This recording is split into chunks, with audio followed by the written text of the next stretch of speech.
peace comes in a relationship. You can't buy it. You can't borrow it. It is a relationship. And that relationship is only one person, and that's Jesus Christ. And when I look at these passages and see what Jesus said, for example, Merry Christmas, everybody.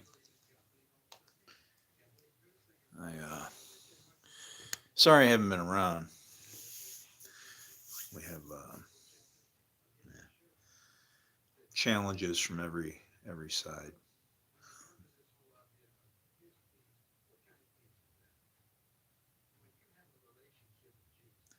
It really stinks when the Christmas holidays or anything that you'd like to celebrate is all marked up with death, right? So, and lost a family member, a daughter, a couple weeks ago. So, yeah, it's tough.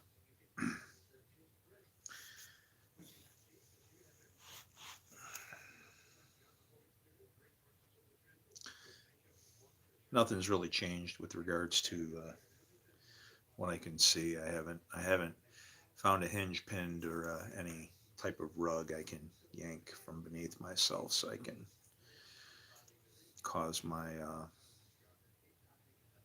don't know what you'd want to call it. Would it be a thesis? What is a thesis? What is a thesis? I don't know. It's something somebody writes when they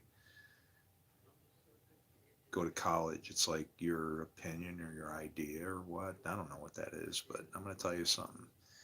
My thesis is that we're ruining ourselves with this book.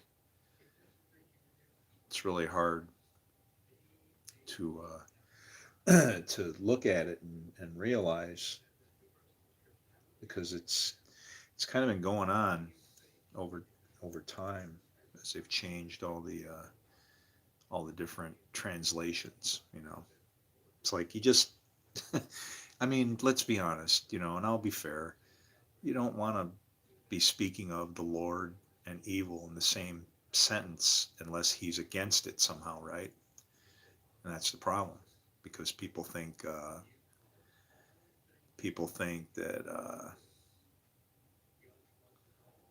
yeah.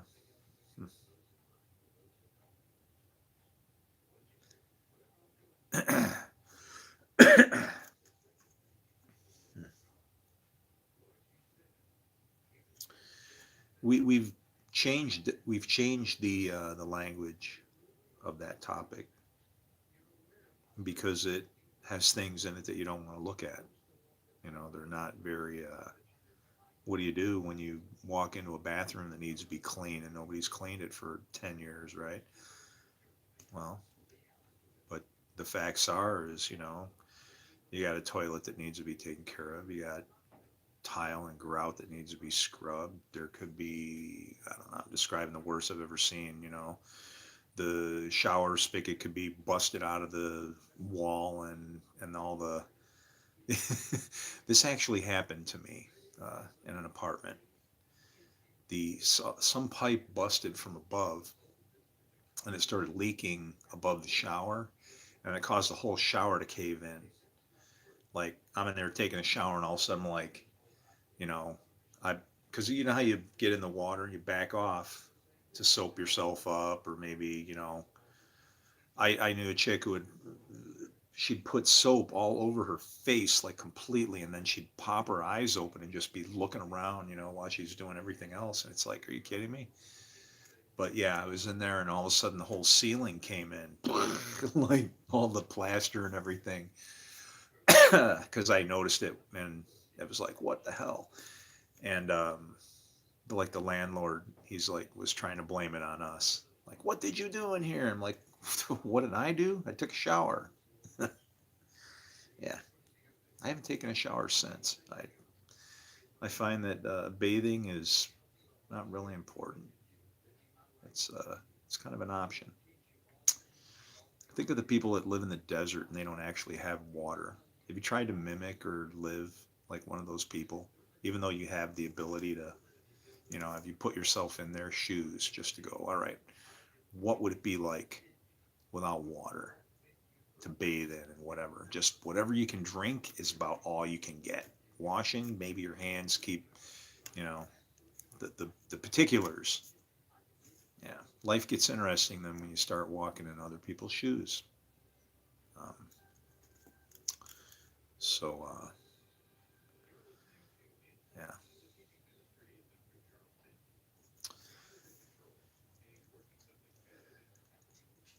I don't want anybody to bust me later for music in the background. They like to complain. They'll pick up a little bit of this, a little bit of that. Here. You want to know how I feel about music in the background? I'll show you. Watch. Oh, actually, I can't. Never mind. I forgot. Well, you know what? Here, this one will work.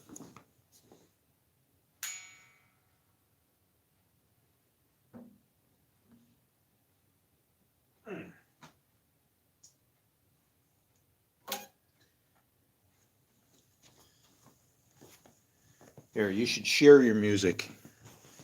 Anything that you do, I don't care what it is, you should give it away. Because it is the breath of life that enabled you to be able to do it. It wasn't given the gift to you so you could capitalize on it.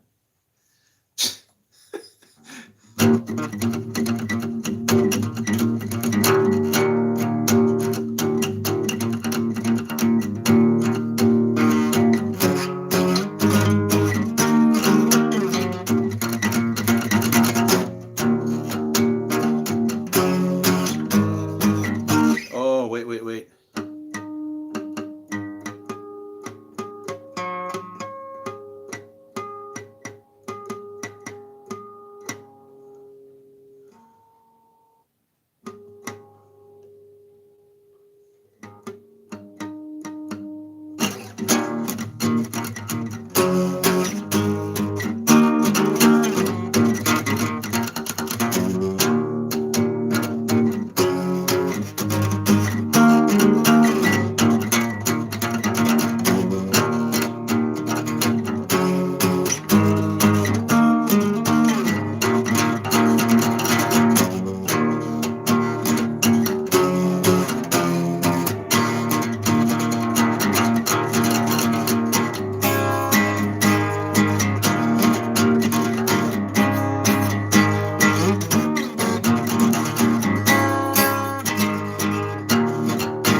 Sitting loving, baby, just drinking my coffee down, thinking that maybe get up and strut to town. Push this single wonder, nothing's going down.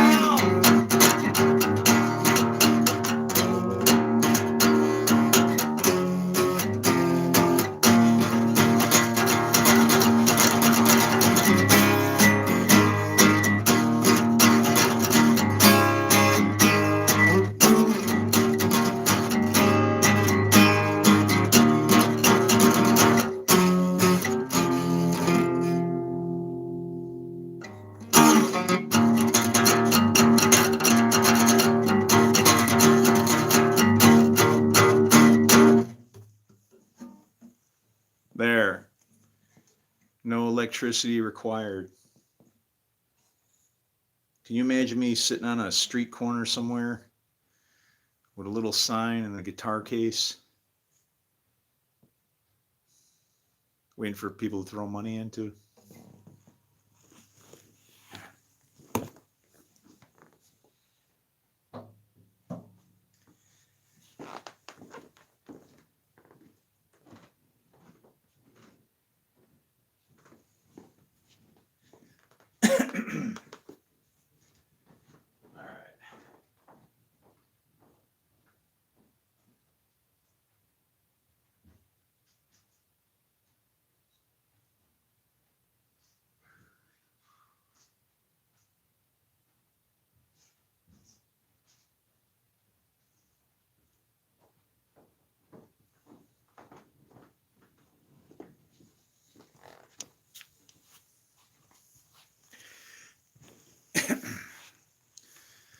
Anyway, don't try this at home. So, no, Talent Man got screwed. Talent Man had record contract in hand, and uh, Talent Man invited a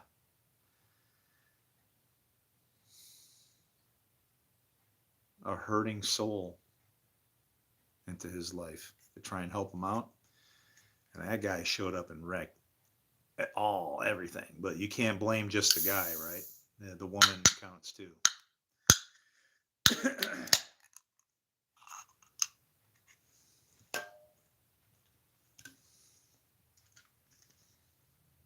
Canada, go Canada.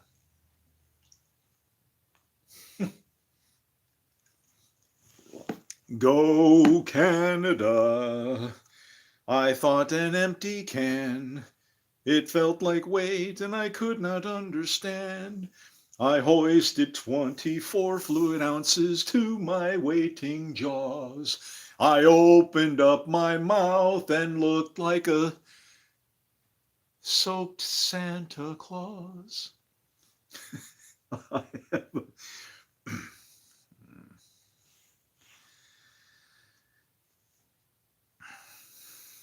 What shall we do with these finer moments?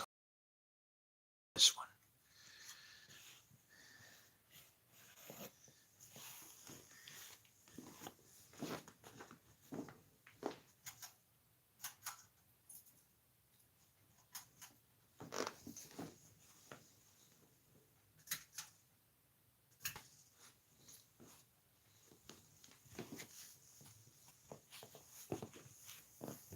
Aye, there we go.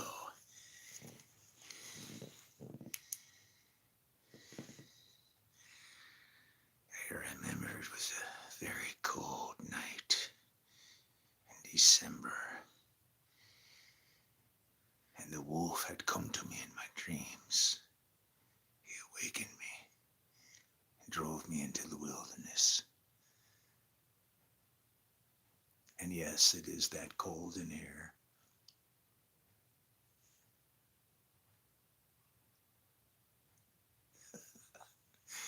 I can't believe you can see my breath. But if you knew my dire circumstances, I have plastic bags over the hot water spigots. We can't afford that. We can only afford 1 kilowatt hour of electricity, so we pre-program the microwave with exactly so many minutes. And when they run out, you open the can and you eat it as it is. It takes a bit of planning, but it's difficult to run a space station on nothing. I am in charge of planet Earth. I am the time rider.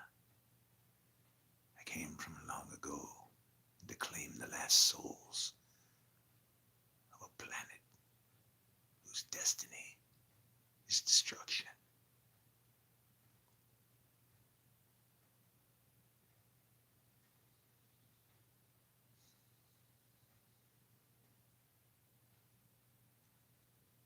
There are some parts of the future that even God doesn't want to look at. The places where darkness dwells. But our Lord will send who he will, that his will be done. The lost souls claimed from the lost flock, the sheep who know not their Maker. Time is but run out, my friends. It is time.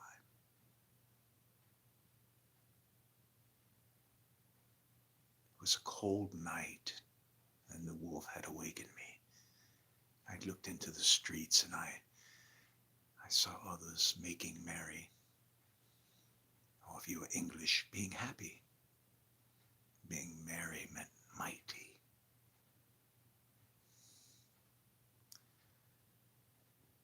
But they were on their way to celebrate something that I couldn't touch.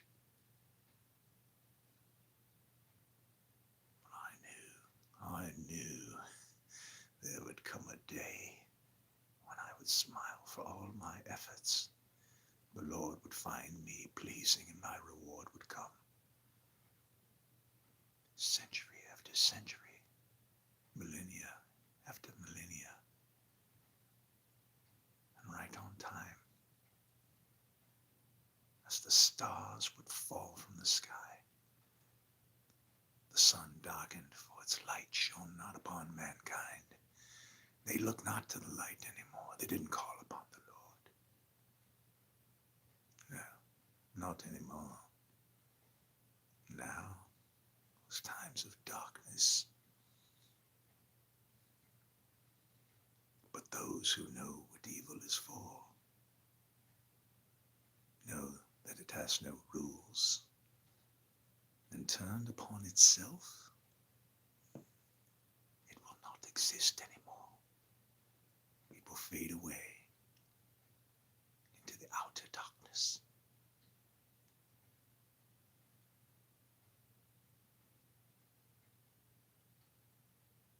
How was that?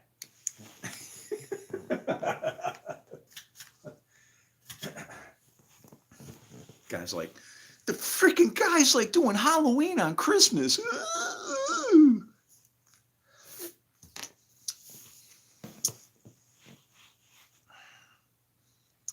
How you doing? Oh, man. Can't believe it.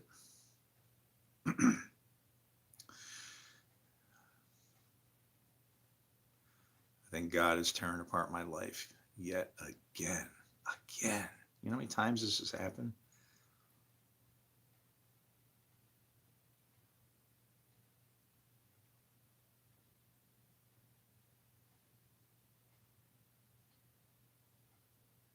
It's like I want to look closer and go, maybe this is the 7th time, and we'll pull it off. It's like he can't beat you forever, right? Otherwise, it's kind of not fair. So, ugh. Yeah.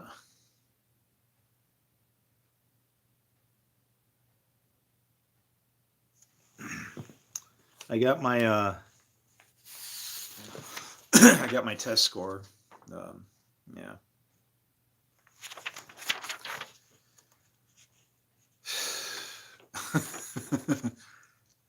The comments are really good on the back.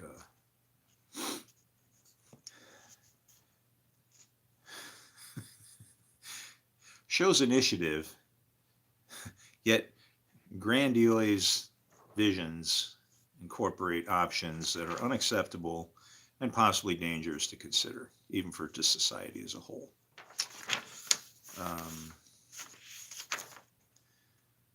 Oh yeah, no.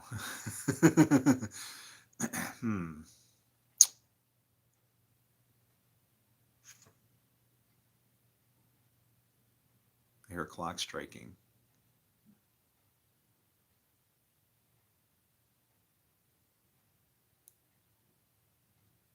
And a rooster crowing. Yep. The world doesn't stop, not even for Christmas. Santa? No, I got arrested for somebody saying that I was trying to be Santa. No, I'm happily of Hebraic descent. If you look at my name on my channel, the first thing you'll see on my last name is Musa, which is Moses. And then if you take the bookends of destiny, it's an Egyptian ancient thing. You go from the other direction to bookend, the Aleph, the start of where the ox starts going, right? Etna, Mountain of Fire. So, yeah, I understand this law and this book at a level that people can't appreciate. And it's very painful to watch people hurting each other when they don't understand what it is that they hold in their hands. Talk about laying out of hands. It's difficult. But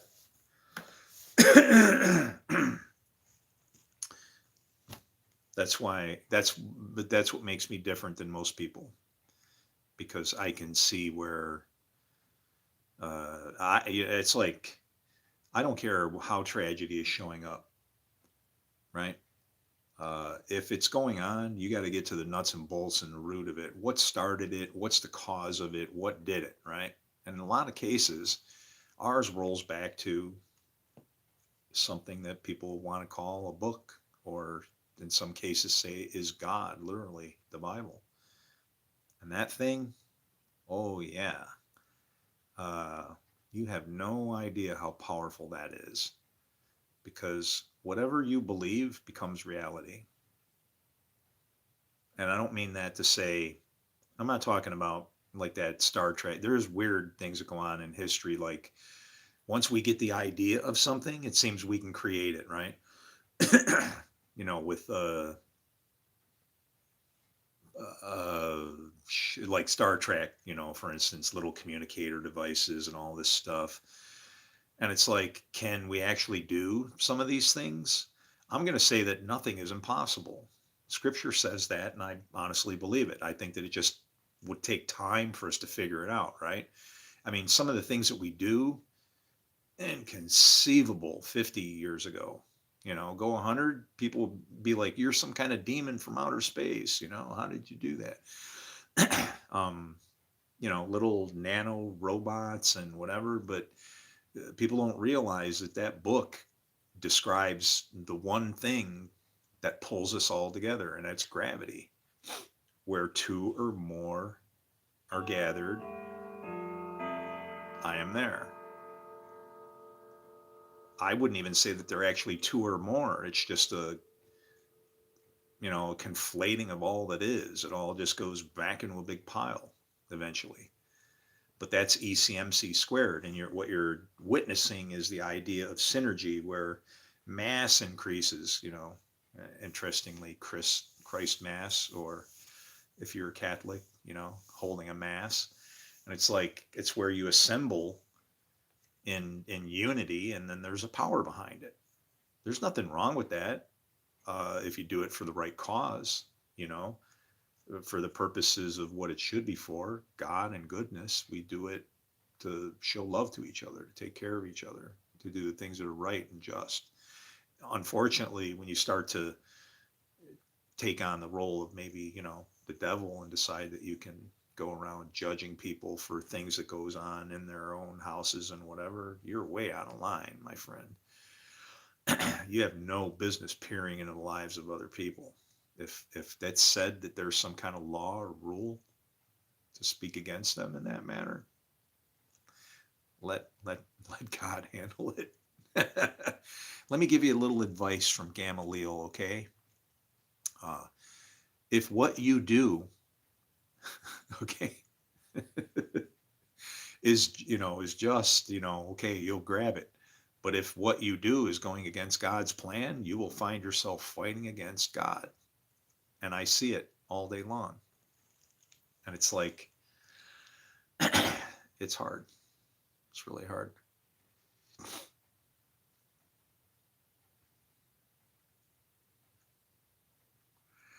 Well, life is supposed to be life is a mixture of everything.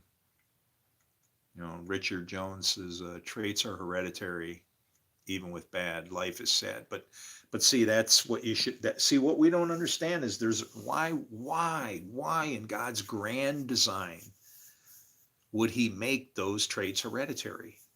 I mean, it doesn't sound right. It sounds like, no, make it fade away, right? No, that would be evolution. See, evolution does that. Survival of the fittest. God works from the other direction. He beats you up so that you can use your intellect besides just your brawn, or by chance kind of. And that's the thing. See, I'm I have roots as a Hebrew. I'll just say that way. I don't even want to say Jewish anymore, because I don't want to offend anybody. I don't want anybody to offend me. I have Hebrew roots, okay? And so, like, it's different for me. There is no such thing as coincidence. Sovereignty is literally control of all things good and bad. And that's just that's why it was described by Jesus as being wages. The wages of sin or death. Well, what are the wages of not sin? Life. It's like, how come everybody always focuses on the bad thing and then uses that to point at each other as to say that I need to judge somebody? And this is terrible because I don't want to be talking about this mess on Christmas, man. I like to annoy and prank. Sometimes I can't help myself, and there's a long line in that family tree. Yeah, it's just, and I am too. Oh boy, yeah, I'm guilty. Um, but it's like you got to realize at some point, it's like, all right, I got to back off. And guess what? Hopefully, the person that you prank is patient enough to where you'll actually get to learn that lesson before things get all crappy, right? It's like, I mean, I've pulled some bad pranks. Actually, I watched the I've been watching the Flintstones, um, because I'm finding that the older, if you go back, what you're going to find is that, like, Hanna-Barbera, okay, they are, those are Jewish names, okay? And if you watch the show and you understand it, it's like just blasting, you know, Jewish, uh, what's the word I'm looking for? Undertones, like in the numbers that they use, like for things. Uh, there was something where somebody had to pay like $7 for 49 years or something. And then the guy goes and claims his kids.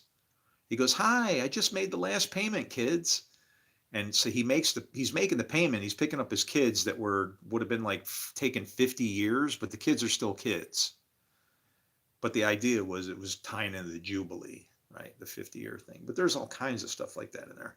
But on the pranking thing, back to that on Flintstones, what happens is Fred is like just being the prankster of all time, and he's just pissing everybody off. Well, guess what he does?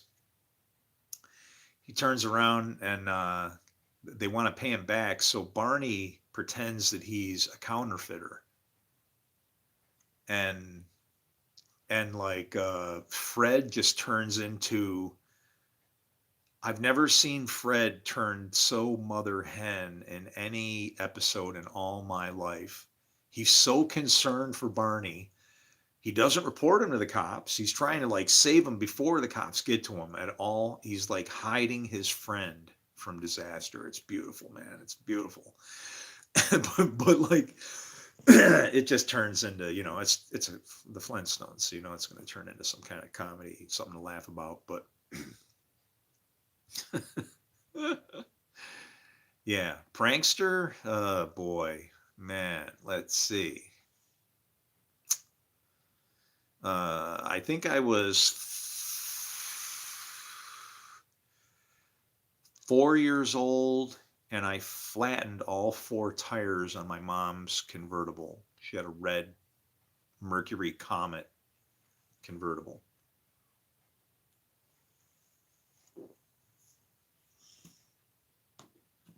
It was nice. Had a white convertible top, and I flattened all four tires. And that actually happened. That was a good lesson to learn on a street called Cambridge.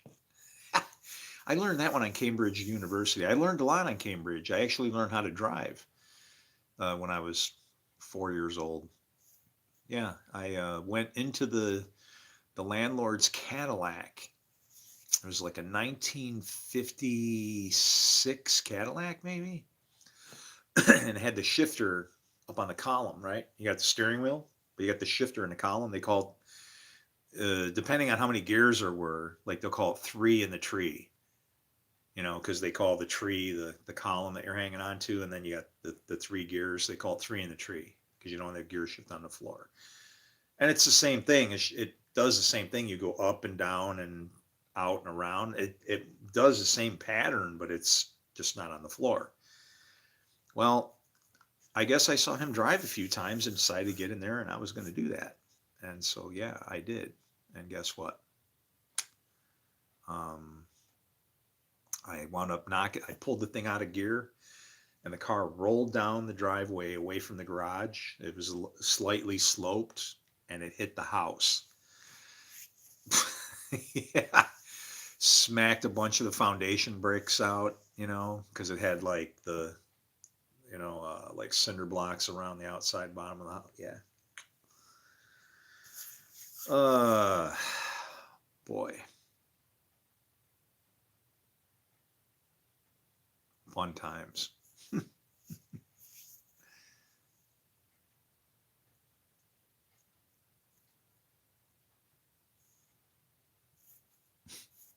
I what? I took 2 hours of my.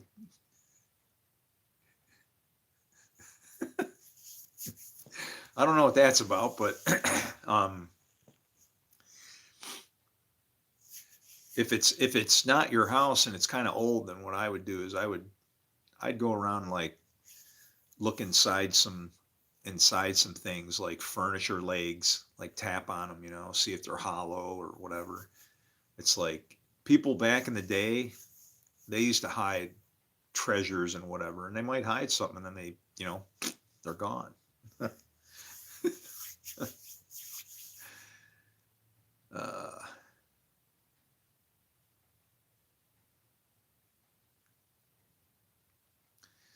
Man, I wish my electric guitar would work. I get too much interference from I can't get my wireless to work at the same time with the, but anyway.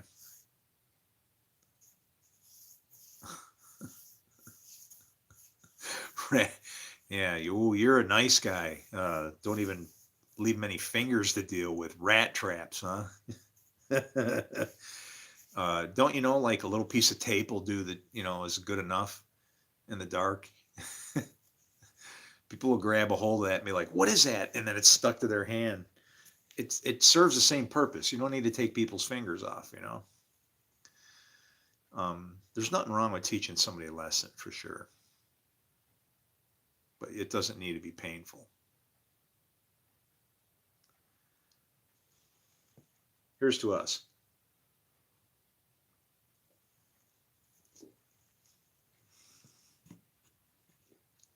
The dying breed of people that actually care about our lovely planet and its future. But I have found so many things that are messed up in here.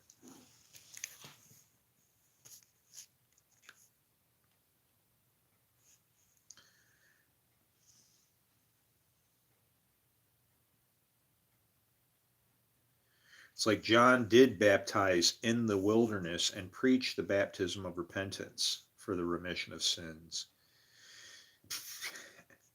And there went out unto him all the land of Judea and they of Jerusalem. Now, why didn't it just say those of Judea and Jerusalem? Why does it say the land of Judea and they of Jerusalem? It's because if you were reading this from a Jewish context, you'd understand that Judea referred to people that were of the land where the lion is inside of you. There's two lions fighting for possession of you. That's Judah. And the staff is in between the feet. Don't swerve left and right. Just walk in between the lions on the narrow path. And they of Jerusalem, and Jerusalem means teaching of peace. So right there in Mark, splits it right in half right off the bat. And we're baptized of him in the river of Jordan. And Jordan means descender. That's the bad guy. Confessing their sins. And so what was Jesus teaching us? Well, even your sins are useful for something.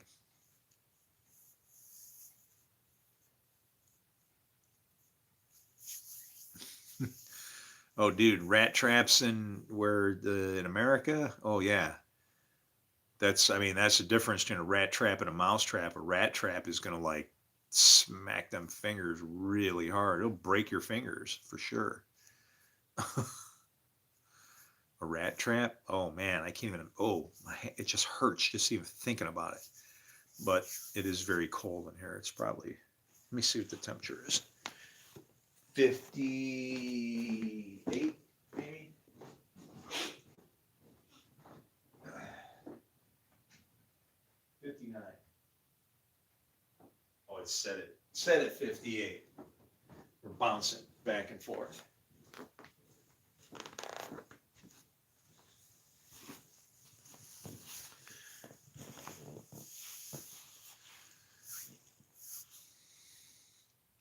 So yeah, it's I'm gonna basically, I need to come up with some kind of a letter. Listen to this. This is crazy. And look at it. I even got my seal on it, right?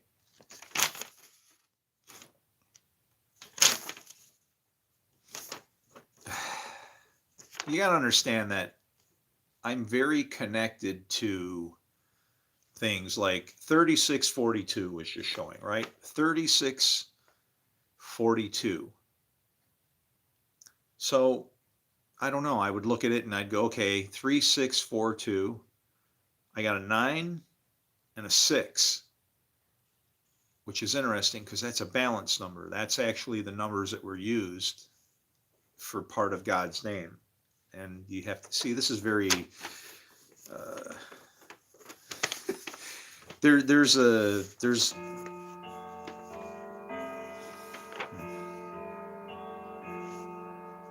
yeah, exactly. It's complicated, but it's not. It's not complicated, but it's so different than everything that I've ever been taught. And then once I saw it and it started to make sense, then it was like, I don't know. I don't walk through life anymore. How do I describe it? There's no randomness to me. Nothing. Okay. Everything that happens, there could be a purpose for it or something. Now, do I drive myself crazy running around chasing it? No, that'd be nuts. It'd be stupid. But once you, this is something I can show anybody if they really want to see it. But the problem is once you do, anything that you've read in that book and you've understood about whatever, it's going to wreck it. It's going to ruin everything because it's flips every. This has been hidden for like 2,000 years, and like for me to be able to see it, it's like either it's just for me to be able to see, and God can literally design an entire world just to go, I'm going to put this one person in this whole place, this one single person, to see if I can pluck them out. I'm gonna set them in there to see what they do in response to all that exists around them. Are they going to learn to love, or are they going to hate and try to hoard and grab everything for themselves, like as a test of sorts, right? I don't know. Why couldn't he do that for each individual person? But it's like I don't read this book in any way, shape, or form that anybody does that I can find, and even in history. Now, granted, there was who is it? Leibniz and Swedenborg. Okay, they were friends, and they could understand that evil had a purpose, and they came up with all this. Those guys were the these are the guys that torture your brain with like calculus. What the hell do you need that shit for? You know, calculus has nothing to do with eating a hamburger or a piece of pizza. You know what I mean? Matter of fact, is there anything to crunch on around here? Oh yeah, these babies. Hang on a minute. I need some carbohydrates. These mothers. Woo! And you know what's weird about these?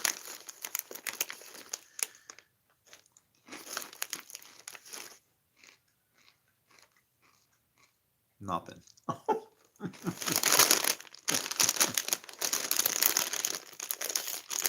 right.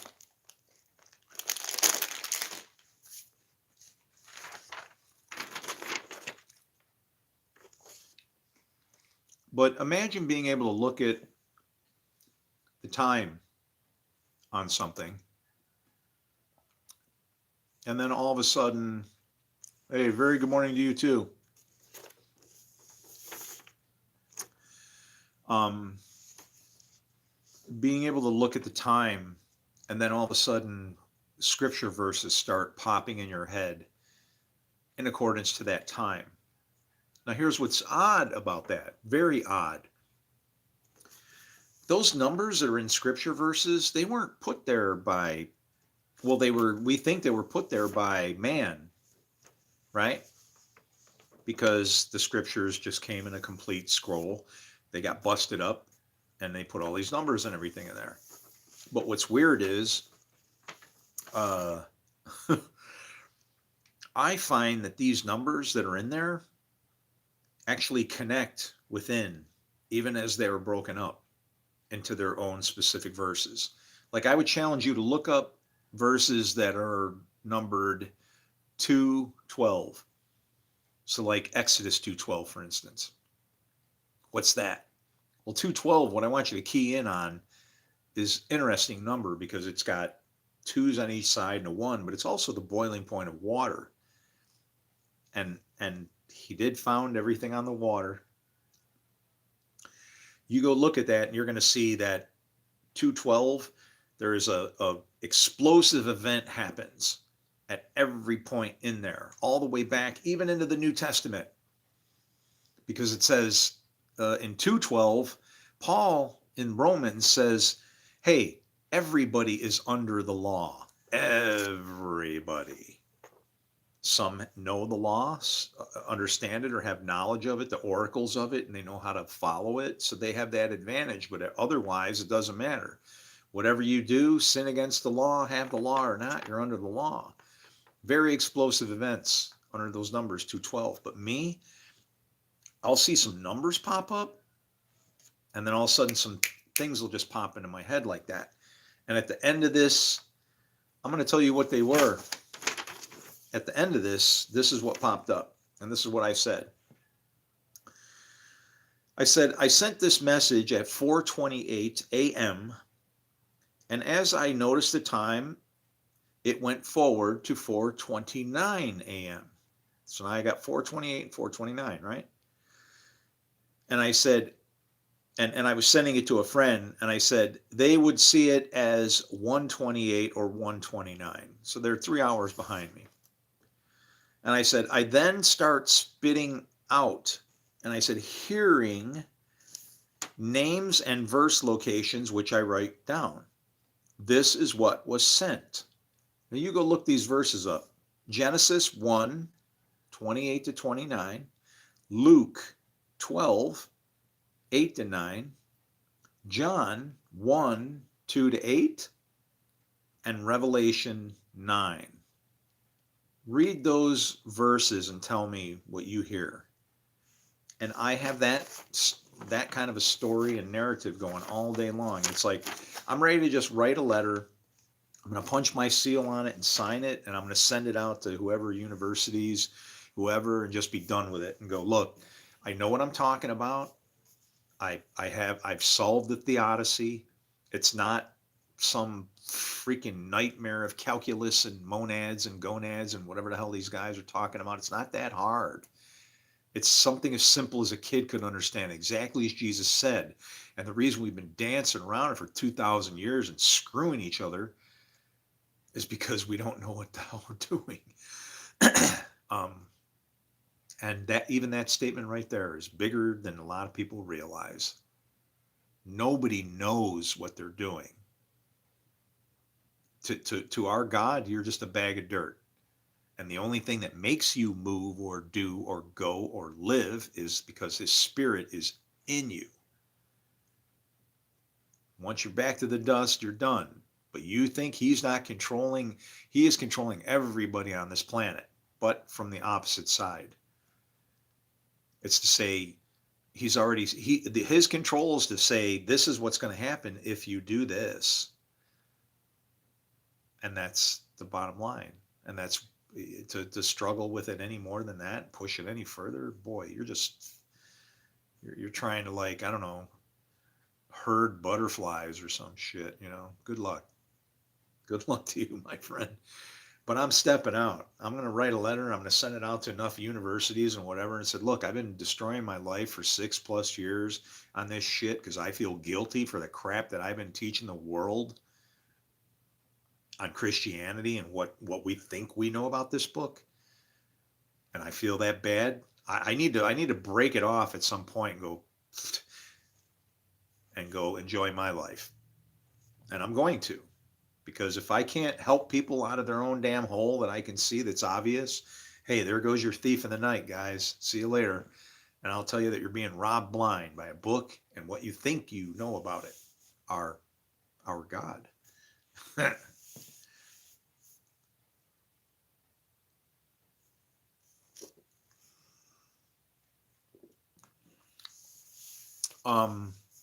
Here's what I would tell you about Hebrew. Do this, okay? Take the Hebrew words and make them as small as you can. And what I mean by that, like if you take the name Ishmael, okay, it's actually composed of 3 Hebrew words.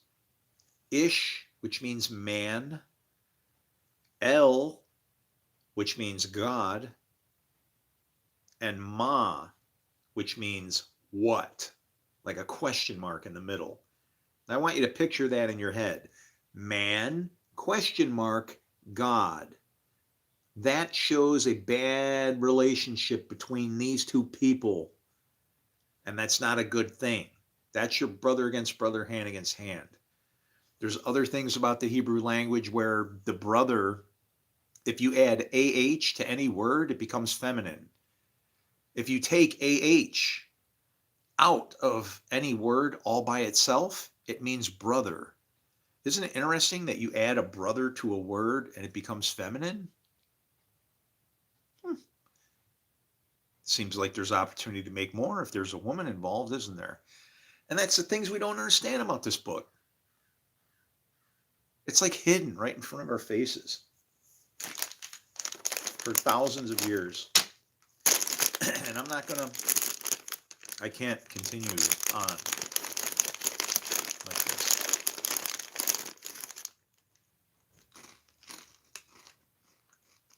I see no reason to save my home. It's too big. It's stupid. It's like, I live in like, I don't know, not much of it.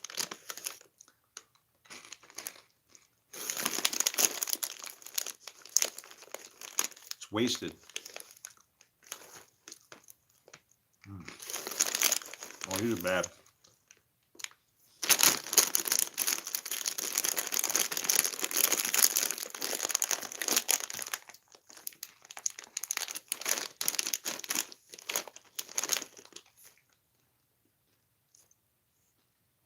These are caramel corn puffs. And if you want to know what they are, Cheetos are corn puffs. But the only thing you're ever going to think of with Cheetos is what corn? It's like powdered, stain your fingers. There's, Cheetos is just like Cheetos, right? Powdered dust, whatever that stuff is on there. These are what the little pieces of bread would be before you put anything on them, except on these, they have coated them in like caramel, like a light, very light caramel glaze, so they're crunchy. 1,000,000 calories, lots of sweets. Oh boy, baby. This man has a sweet tooth, so there you go.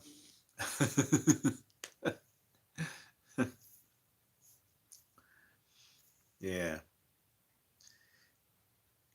And yeah, hey, Merry Christmas, Happy Hanukkah, Happy Christmas. People don't realize that in England, the reason why they don't say Merry Christmas, they say Happy Christmas. It's because in the English language, well, England, the King's English or the Queen's English or whatever. Um, the word Mary meant mighty. That's why you had uh, what was it? Robin Hood and his merry men. They were mighty men. So that's why they say Happy Christmas instead of Merry Christmas. Because it'd be like, in America, it'd be like going, Mighty Christmas. And that's what they say, in the accounting department, when they're adding up all the bills and everything, right? That are going to come and get you in January. That's funny. It's like I don't have that.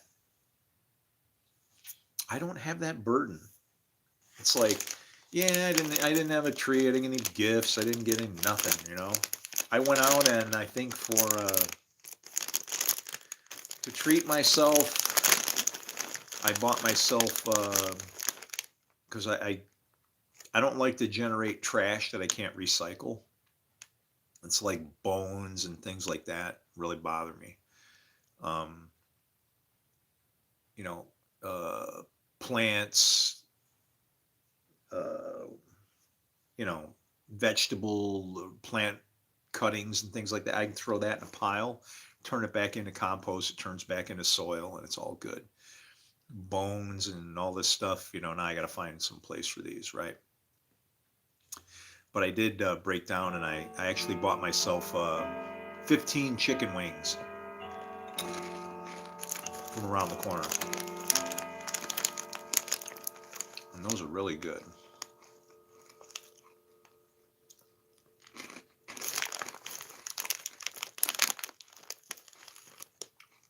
What I need to do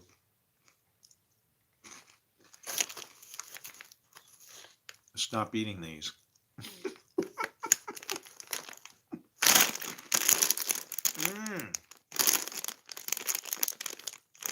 They're so sweet.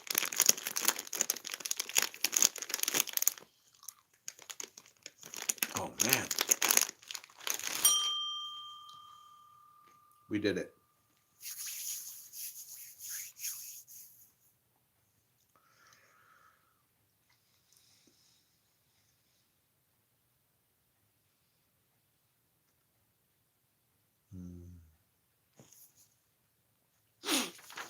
This letter will make you laugh though.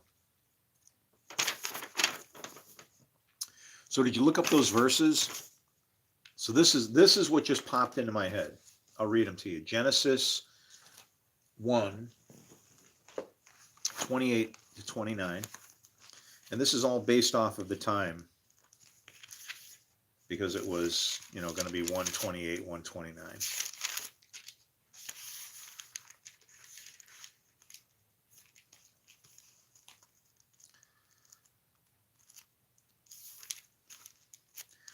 Don't get creeped out, okay? So it says, God blessed them and said to them, be fruitful and increase in number, fill the earth and subdue it, rule over the fish of the sea and the birds of the air and over every living creature that moves on the ground. Then God said, I give you every seed-bearing plant on the face of the whole earth and every tree that has fruit with seed in it. They will be yours for food. And then the next one I saw was Luke 12, 8 to 9.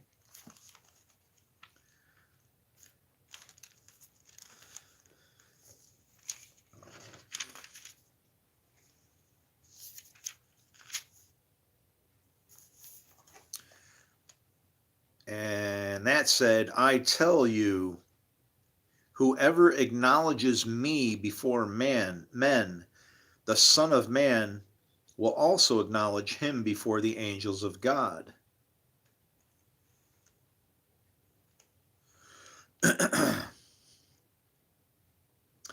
But he who disowns me before men will be disowned before the angels of God. And then it took me to John 1, 2, 8.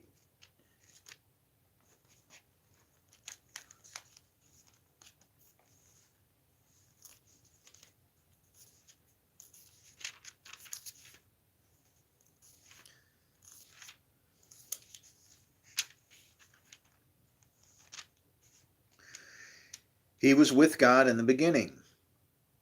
Through him all things were made. Without him nothing was made that has been made. In him was life, and that life was the light of men, the light that shines in the darkness. But the darkness has not understood it. There came a man. Wait. How did I just read that? Did you hear that? The light shines in the darkness. I said that shines in the darkness. The darkness has not understood it. There came a man who was sent from God. His name was John. He came as a witness to testify concerning the light, so that through him all men might believe. He himself was not the light. He came only as a witness to the light. The true light that gives light to every man was coming in the world. And then the last one that I got was then Revelation 9. And Revelation 9.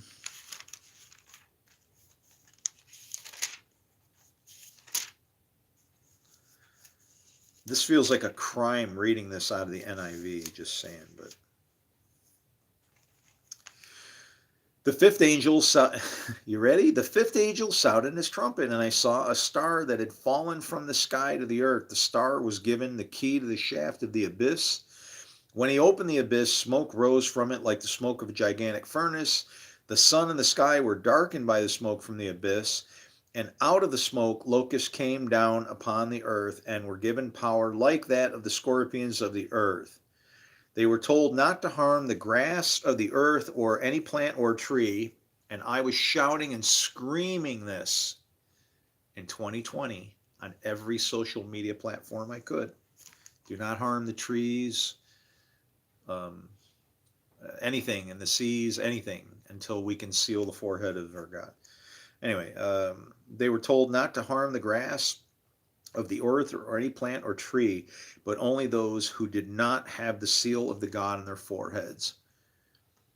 They were not given power to kill them, but only to torture them for 5 months. And the agony they suffered was like that of a sting of a scorpion when it strikes a man. During those days, men will seek death, but will not find it. And they will long to die, but death will elude them. And this is not a great translation, by the way. The locusts looked like horses prepared for battle. On their heads they wore something like crowns of gold, and their faces resembled human faces. Okay, these are the 4 horsemen. Their hair was like women's hair, and their teeth were like lions' teeth. They had breastplates like breastplates of iron, and the sound of their wings was like the thunderings of many horses, and the chariots rushing into battle. They had tails and stings like scorpions. These, when it starts getting in all this 5 months and stuff, that's referring to grace.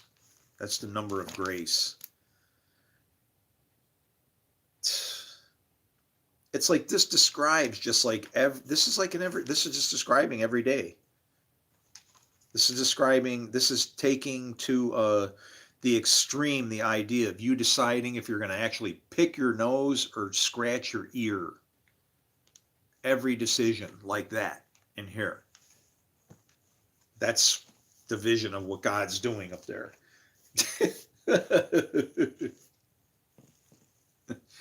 We're so out of whack.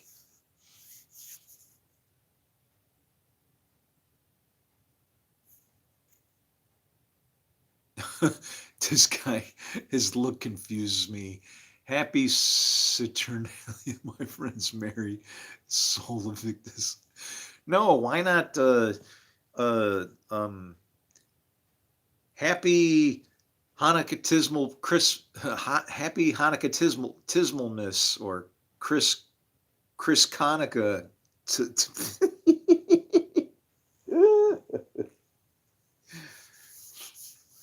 You know what? It's like this. If you and I get face to face in each other's faces, and we have anything else to do with each other than to stick out our hands and shake hands and say, what did you bring?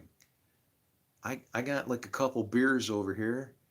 I got some, I got pizza that I made, and I can make more. What? Unless That's all that we need to know about our God. As soon as you start putting all these rules and everything into it, it seems like we find reasons to like say, you're not meeting the mark. And so you don't count. I'm telling you, everybody counts. Every last one of us. I don't care who you are. Even if you say you don't believe, that makes me laugh even harder. When somebody says that they don't believe in God, right?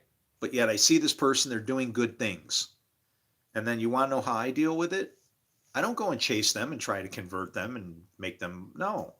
I look at them and go like this, well, they're doing good, and good only comes from my God, which means that they're saying that they don't know my God, so they're serving a God that they don't know because they're doing good. I guess a reverence is justified. Simple as that. Carry on, my friend. Keep doing good. Go love somebody that they'll know your mind. That's what he said. Love somebody that they'll know your mind. That is like, I'm sorry, but you got to look at yourself in the mirror and go, have I been loving people or have I been an ass? It's that easy. Why is my outfit not? Because Santa is like really broke. Santa is living in a place that's got like 58 degrees in here.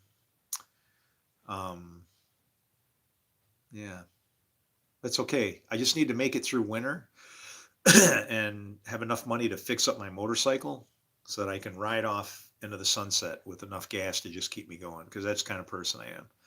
I will go full Abraham and go to a land he's not shown me because I know that he'll pick me up and do something good with me again. He does every time. I can't tell you how many times I've been built up and crashed down, built up and crashed down. It's like I don't know, I'm getting used to it, sadly. um, but at some points it has me at odds with God where I'm like getting kind of flippant. I'm like, what the, come on. It's like, let's go already. I love you. I want good for people. Empower me, lift me up so I can show you to the world and why we're idiots and we shouldn't be fighting with each other. It's we don't understand any of the teachings Jesus did. None of them. You are a son of man. You are a son of man. Okay? Stop. Just stop there. Don't deify yourself and all that. Go look at Numbers 23:19 and see what God says about a son of man. It's junk, okay? But the point is, you and me, anybody, everybody is a son of man because we're sons of Adam.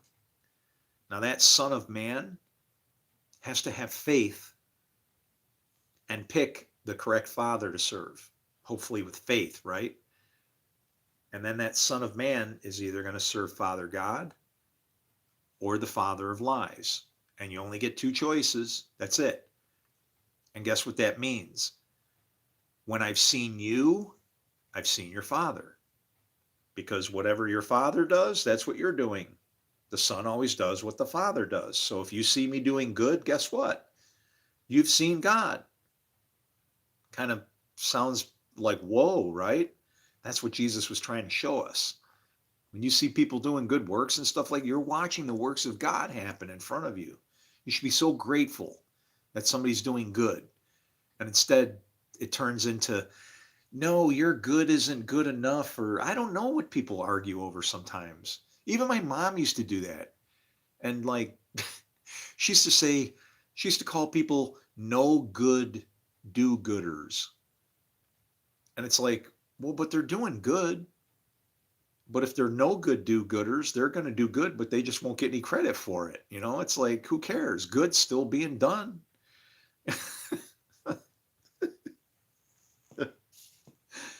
Yeah. No, it's not a natty ice. That natty, no, no, no. We've upgraded. This is Molson.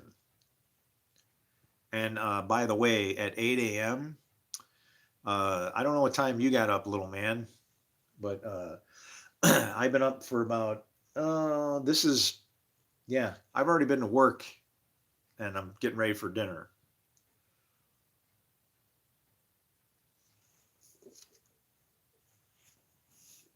yeah, I don't get to sleep very much. Not knowing what I know. This is what I know is what got Jesus killed. And what makes me sad in today's age, in a democratic society where people are civilized, I can't bring this to light because it's been exalted and deified so much that it's untouchable by man.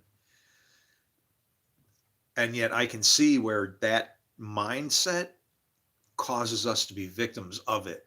And we're chasing something that's where it's like exists from within you going out instead of from with out coming in. You know what I'm saying? There's Henry, my rooster pal. I wish my guitar would work over there.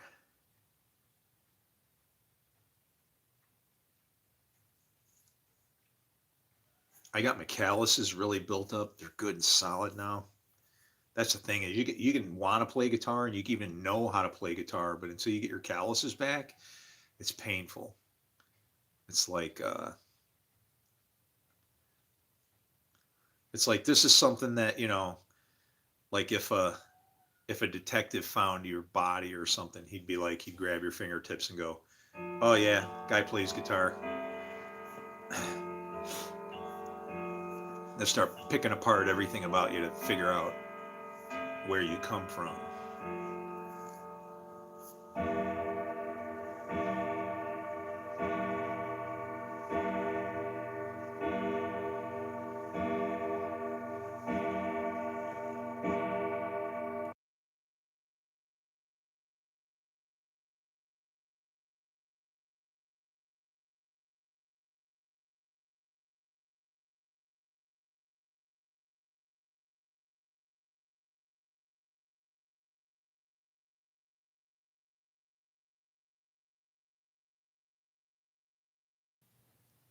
Huh, interesting. I gotta pee.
Glory to God indeed. Can I tell you something though? Don't forget you're part of that glory, right? It says man. It says man is the glory of God and woman is the glory of man. But that it doesn't even mean a physical thing. It means that mankind, which includes woman, is the glory of God. And the glory of mankind is the woman. That's what came out of man. That's where all life comes from. So the woman in reference to man would be all the works that we do glorify God, or can, it depends, right? And you get a choice. Everybody gets a choice. Me and my house, we will serve the Lord. And honestly, because of what I know about it, it doesn't matter what I do. I know I'm serving the Lord. Either way. That's an Isaiah 45:7 thing, which is a difficult verse to deal with. But once you get it, I don't know. Well, when you're told and made to understand that, our Lord is in control of everything, does everything, and just all of that like that, then yeah, you I don't know. It's a strange thing. It's like a slavery has freedom to it, right? The slavery part is I'm not in control of anything. I'm it ain't me. But yet there's a comfort in that because I understand why and where that comes from.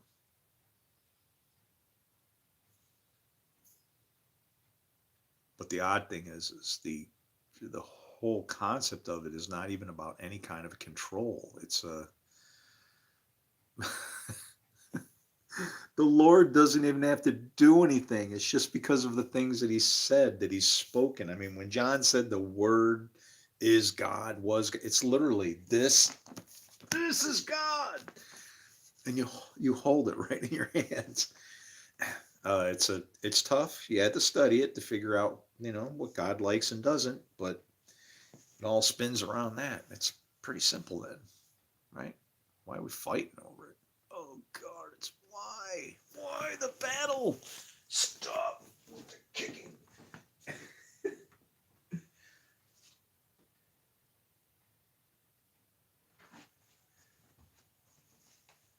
Come here. I want to find some juice for you.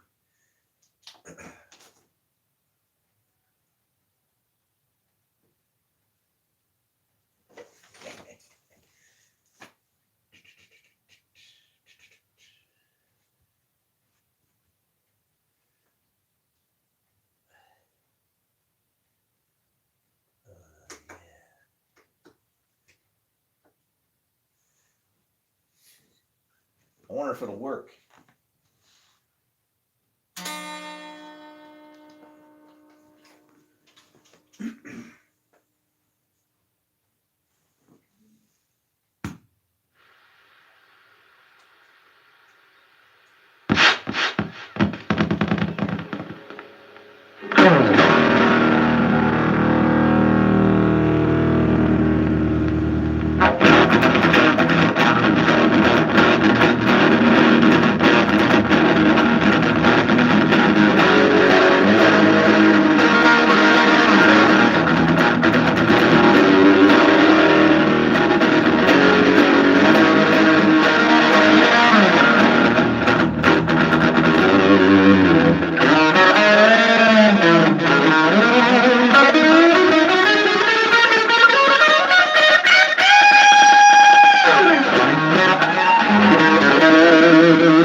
Sorry.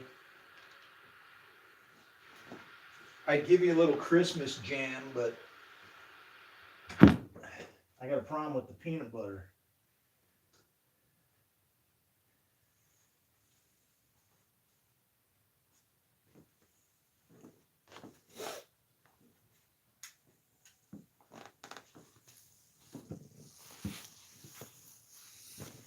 That'd be kind of fun, you know.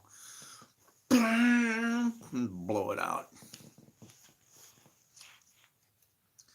So yeah, I'm just kind of riding out here, waiting for springtime. And then I'll do my official disappearing act.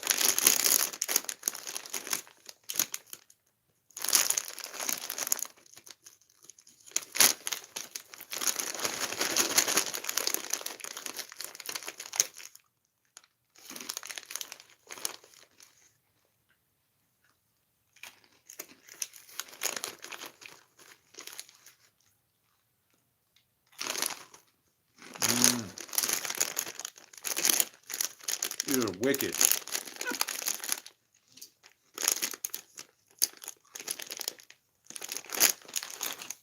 I can feel them just dragging me in.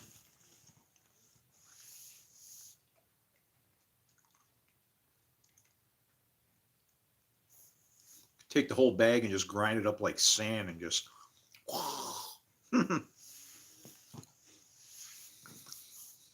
So I could drink it.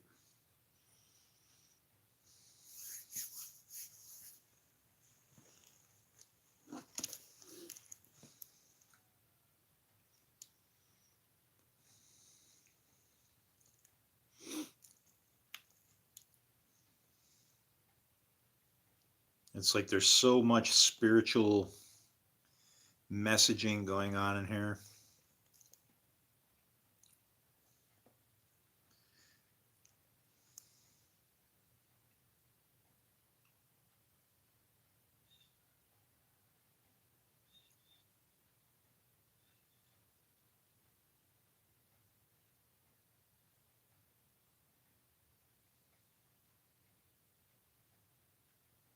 And John was clothed with camel's hair, with a girdle of skin about his loins. Now, what are the loins usually about, right? That's reproduction there. And having a girdle of skin about his loins, that's referring to somebody that's uncircumcised. Because the woman encompasses the man. The whole thing of the circumcision was to say that you don't need the woman for protection. That's what the circumcision was about. That's supposed to be like the woman that protects you. You don't need that because you have the real woman. But it's also the Torah and Lady Wisdom and lots of other things.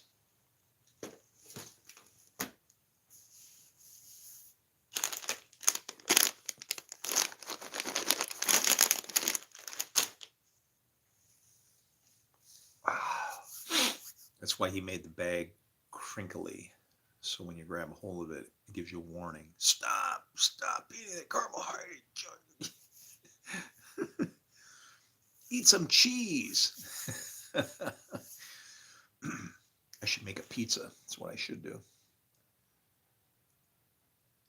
How much juice we got on this bad boy? Yeah, we're getting there.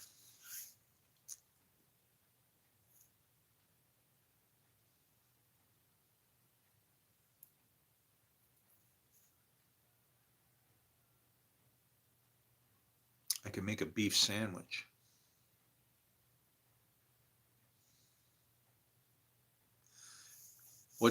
What do I believe about going to heaven? Oh man, that's what that makes me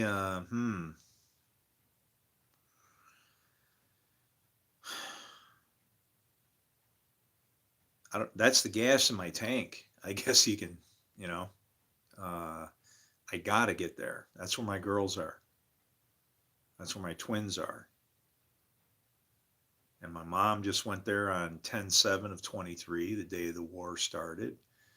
And my daughter Marie just went this past December on the 8th. So now I got four of them up there besides my own mom and dad's. And but yeah, my two daughters, Angelica and Victoria. That's what I want to see. So yeah. Do I think there's a heaven? I think there's definitely something else. I don't think it's something, even, let's say if it even only existed for a brief second as you died, it's definitely something worth investing in, because the path that you would pave to get to it is going to make it all the worth. Nobody's ever going to come back from death to complain to say it's not there. Um, it's almost like it's a needed, like a needed thing. It's not needed, but if you don't have anything to make you, carrot in front of you, something to look forward to, what is it then? Then your life ends. Now you're in Ecclesiastes mode where nothing matters without God. But the more that you understand, then you get on dangerous ground, because I'd pick a hard fight to sit and talk to somebody that that the Lord has hands in good as well as he does evil with anybody, because they'll sit here all day long and say he does evil, evil, evil, and that's all I'm going to hear is just this stupid four-letter word that says live if you spelled it in reverse. It's like our all-powerful God just seems to tolerate. It's like he's tolerating it for your benefit. I'll give you that much. But it has nothing to do with the idea that he's not in control. There is no battle between Satan and God and whatever. It's personification of forces to explain to us our battle that exists within us. Everybody has the same breath of life. We all get that very same spirit. You got to start there. You have to separate. Some people could say, I don't know how to separate water and spirit. Because that's hard, because spirit does more than what people want to say. But let's go dirt and spirit, okay? So you and me, bag of dust. What gives us life? Spirit. Well, guess what? Do you think that other person that's being bad over there is not a bag of dust after they lose their spirit? They certainly are. Well, what spirit do they have then? They get this very same spirit that any life comes from. All of us. Well, how is it then that they're acting like they are and we're against each other and all whatever? And it's because we don't understand each other. We don't understand each other at that level. So instead we fight over something, and looking for something to bind us together as brothers, we'll fight over it to say, I'm not you and you're not me and I'm different. Okay, go ahead and be peculiar all by yourself and see where that gets you.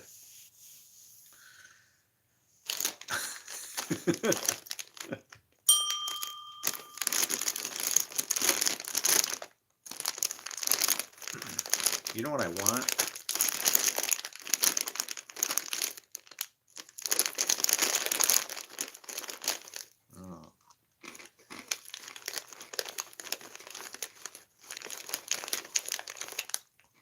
Oh, Merry Christmas. Kwanzaa, Hanukkah, and all of it.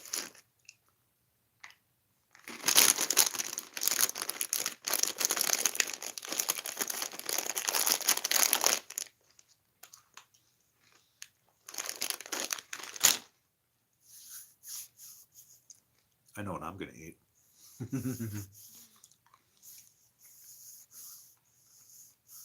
Patriotic? No. Patriotic is a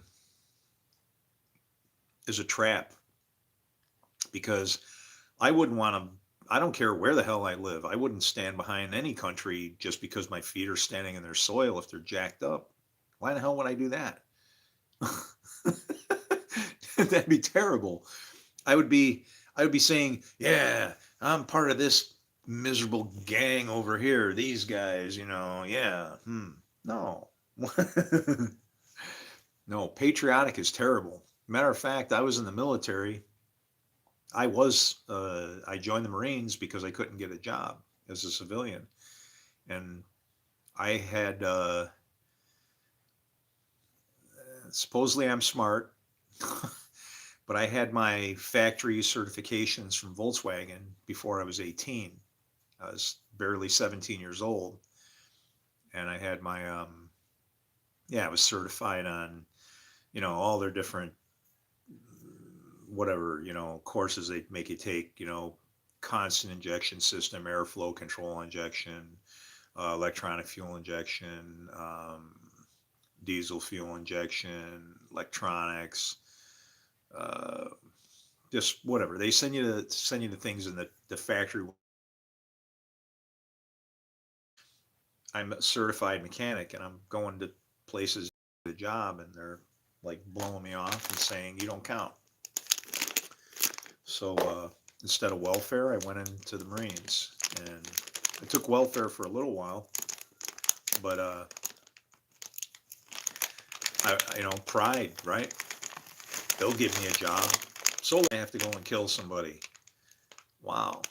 I think back on it now a lot differently, right?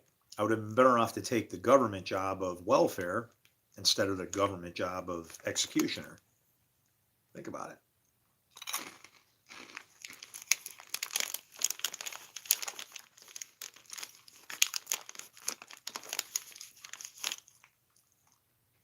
And then at that point,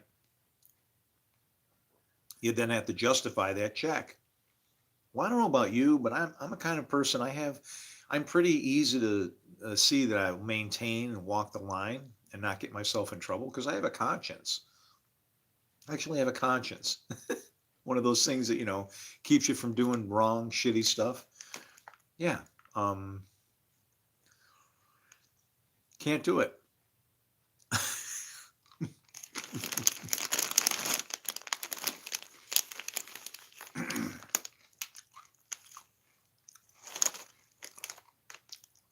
So what's hard for some just becomes easy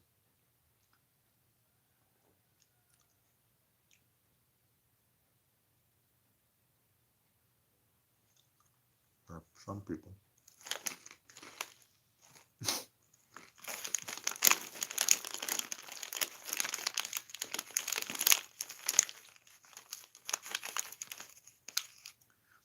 But I made a bad decision because, like I said, I could have stayed out. I could have got a check. I could have got my sustenance. It wasn't, hey, uh, nobody, unless you're being illegal, is like living high off the hog on anything, from any type of social assistance. It ain't happening. But the idea is still, then I would have to justify that check. And for me, being as I can do, and at least at that time, could even do more physically, guess what? I was like a walking governmental, you know, assistance force. Hi, do you need your bags carried? Sure. Walk down the street, carry your bags for you. Oh. Need your lawn mowed? Yeah, let me take care of that for you. Oh, need this fixed? Do that. Oh, your car? Yeah, fix. I could have looked at it differently. But the idea that then if chivalry goes out the window, then that type of mindset it has no value and it's not going to mean anything. That person then is going to milk off the government and be nothing. But what if they were giving you a check and you were just grateful for it, decided I'm going to go out and love on people, take care of some shit, right?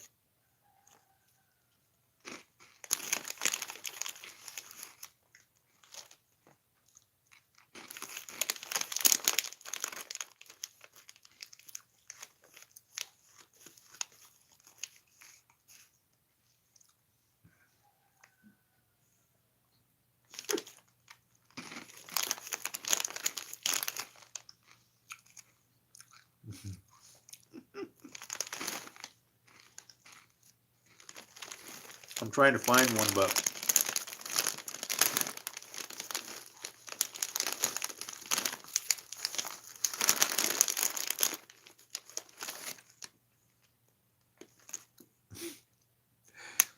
some of these look like they have a gender.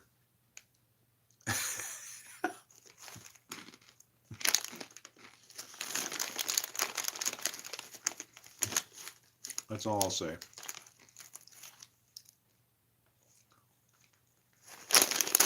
Okay. Oh man.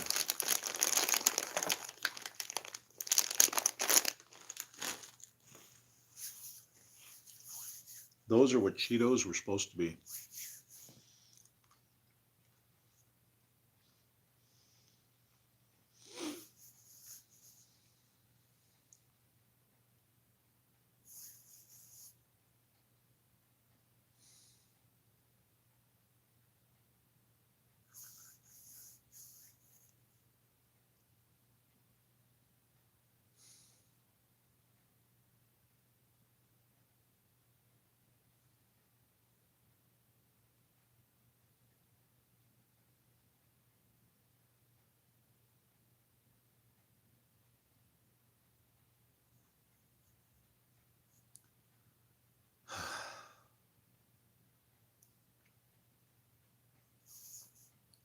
I know what I'm gonna eat though, besides that junk.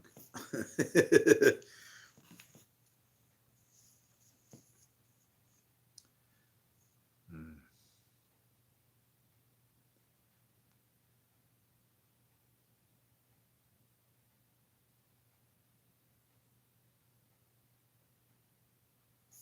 Strange. Something about boiled meat.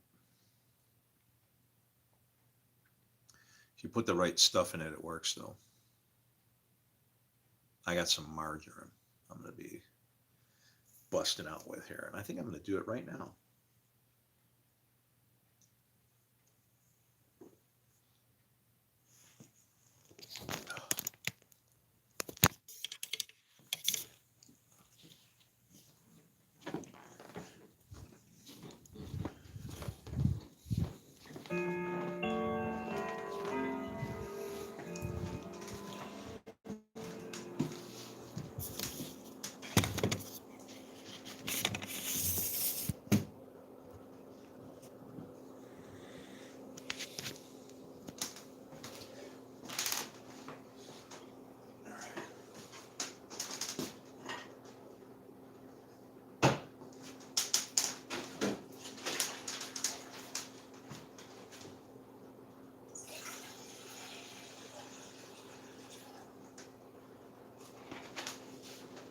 Need more water. Oh. Today's broadcast brought to you by Nikolai.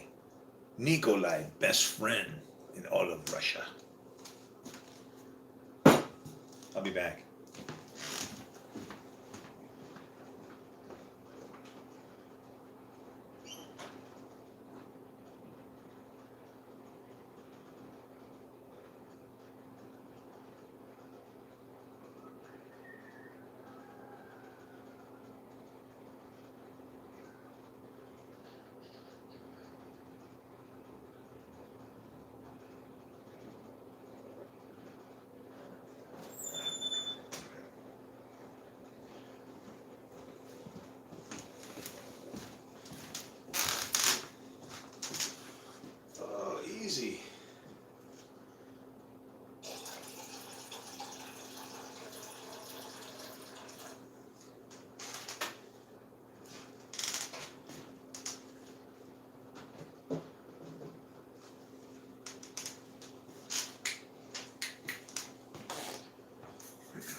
Yeah, baby.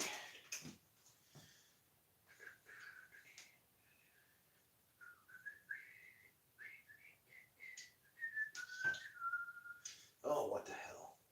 Have at it, baby. Don't say maybe, 'cause you know you're gonna like it very much. Oh, break out that knife and we're chopping, going crazy. Oh yeah, you're gonna like my touch. I tell you what, oh, don't do it in there. You better not. Oh, what the? Henry.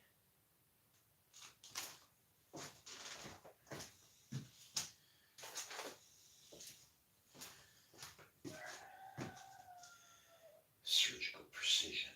Let's see. Yeah. Yeah.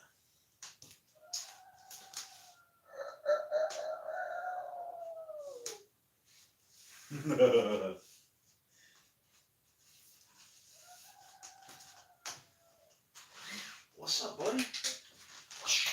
All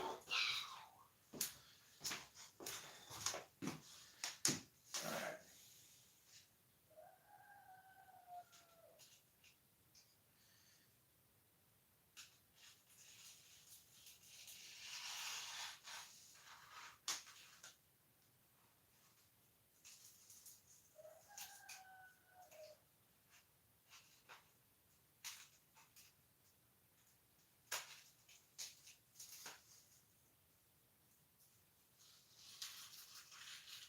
Oh yeah.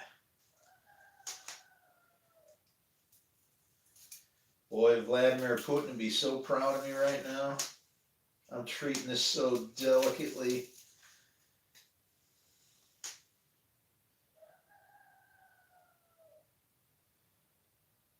All right.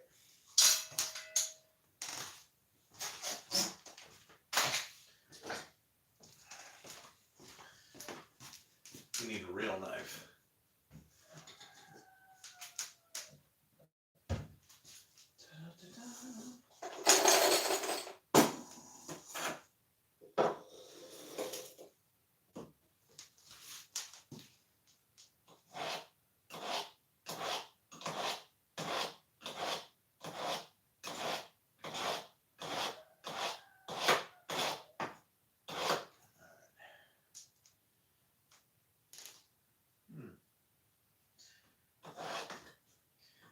Thinking I need a bussin'. Time for the grind or what? Yeah, I don't know, man. We'll see in a second here.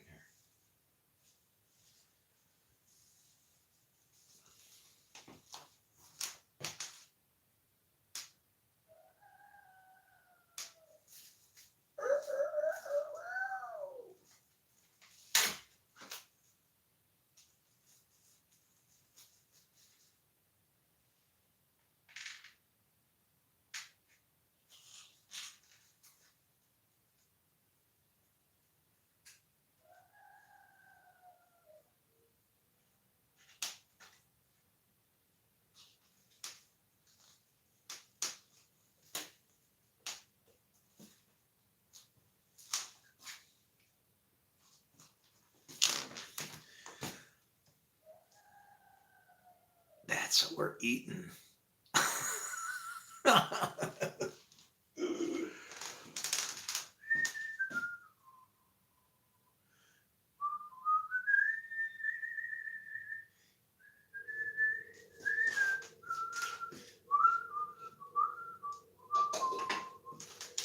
Oh.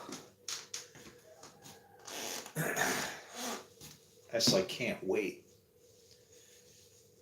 Want it to be instantly done. But you can't do that. Alright.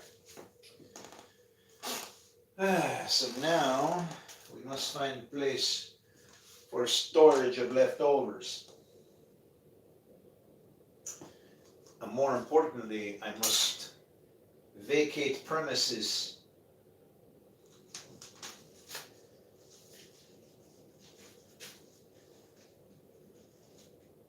Let's see, what are we going to put that on?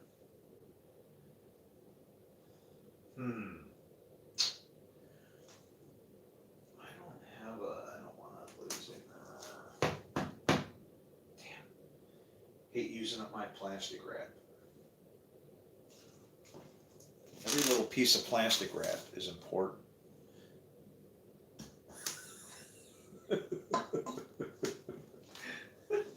Especially if you have to throw it in the garbage. Oh, it just bugs the hell out of me. All right. I don't know if I have a container for that. I think I do.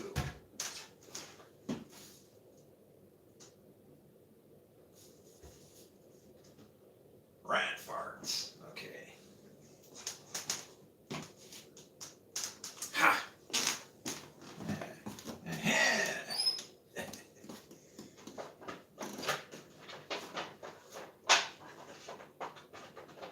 I will show you. All right.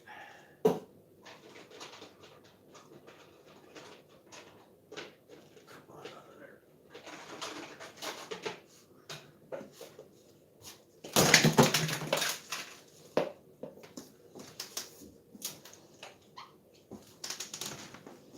All right.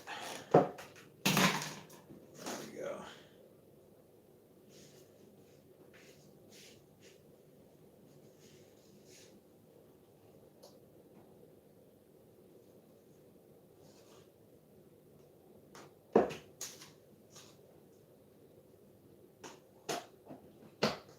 There. No more dreaded plastic waste. Or at least as far as that's concerned.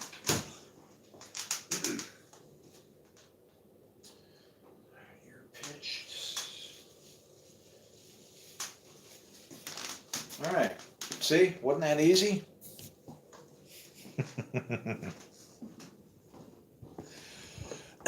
Now we're just going to let that cook for a while.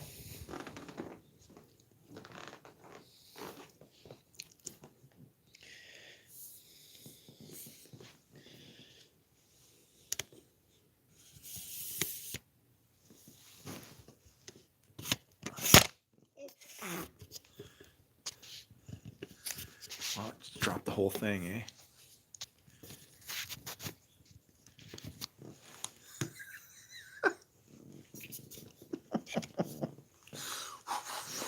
Ooh, look out! I'm gonna go wash a couple dishes because I don't like leaving meat hanging around. So give me a minute. Here, look that way.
given birth to a son, and they called his name Jesus.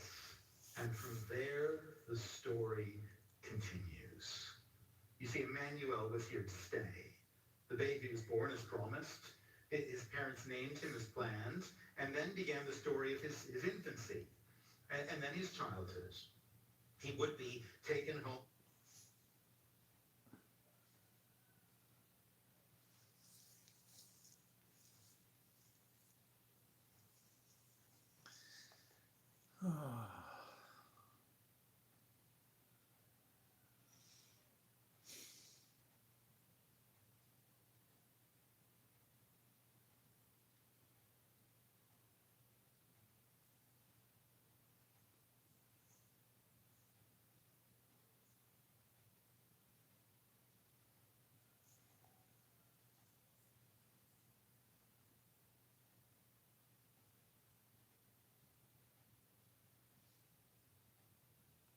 It's like, what is this we have done? That's what it's like. Ugh. I'm supposed to be celebrating on this day.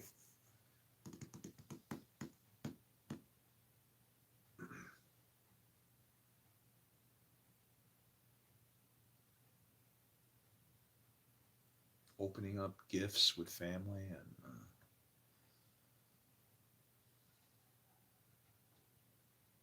should do that every day.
wake up.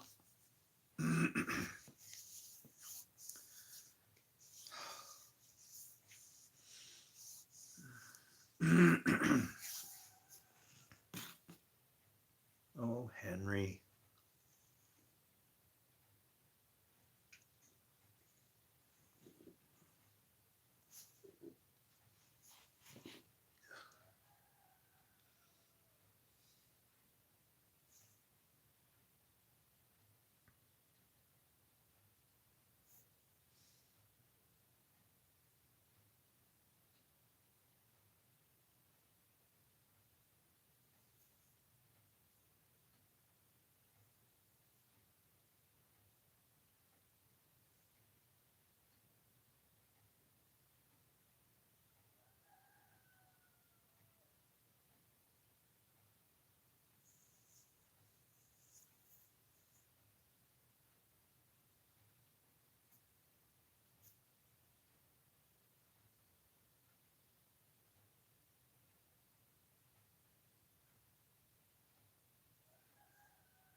Thanks.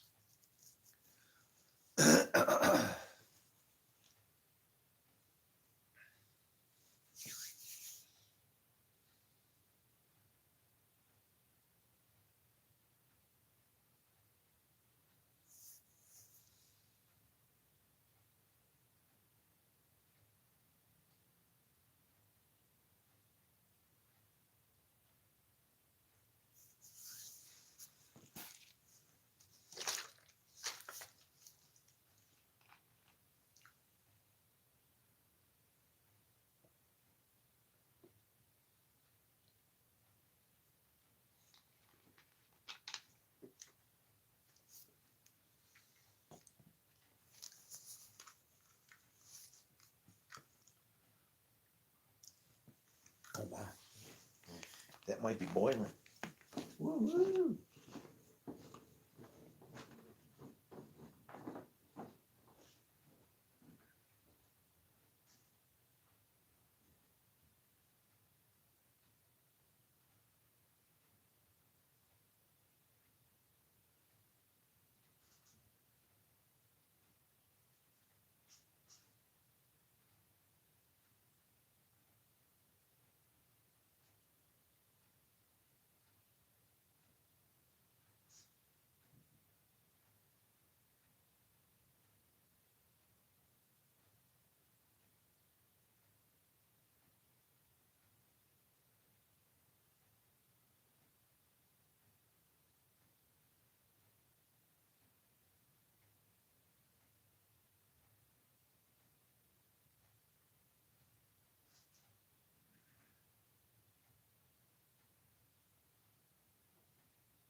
trick is you got to time that cover, man.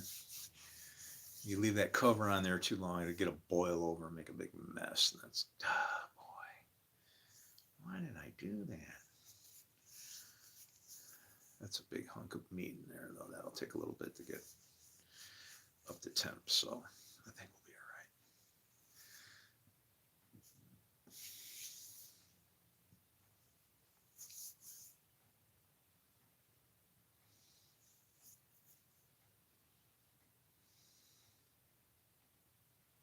Should cut up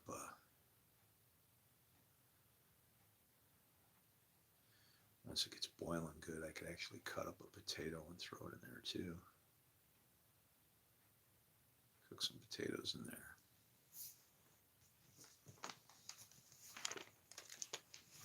there. The Book of Job.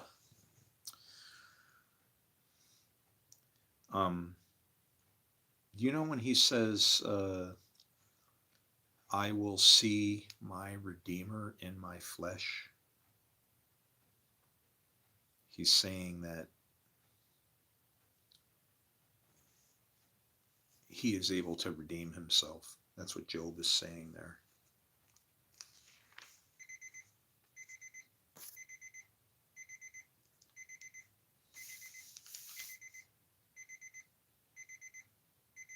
The Book of Job.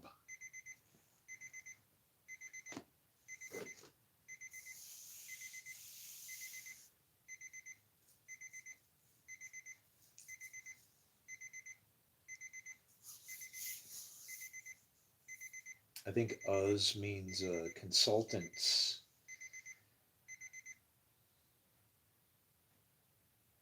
In the land of consultants, there was a man whose name was Job. It's kind of weird. It's like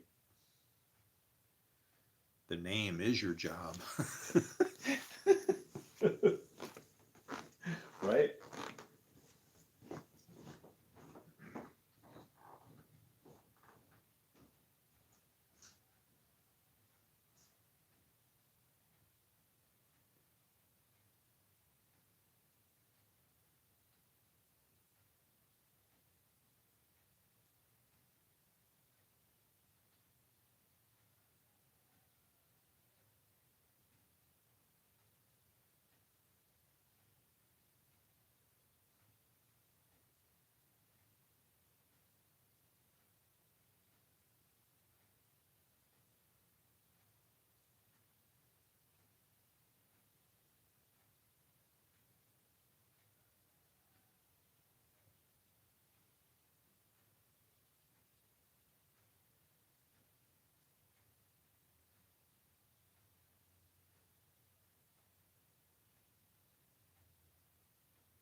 Hey, I'll show you guys a little trick.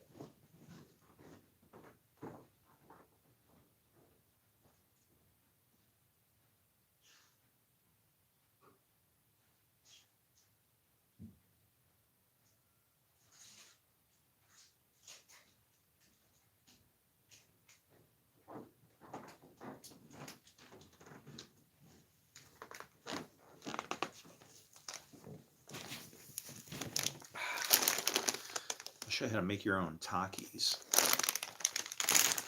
You ready? Cayenne pepper. A bowl with a good seal. Any bag of nacho chips.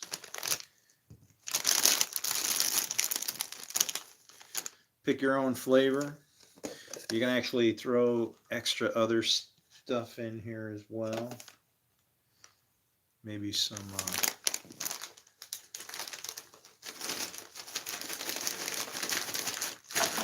garlic, onion powder. Come on. Come on out of there, yeah.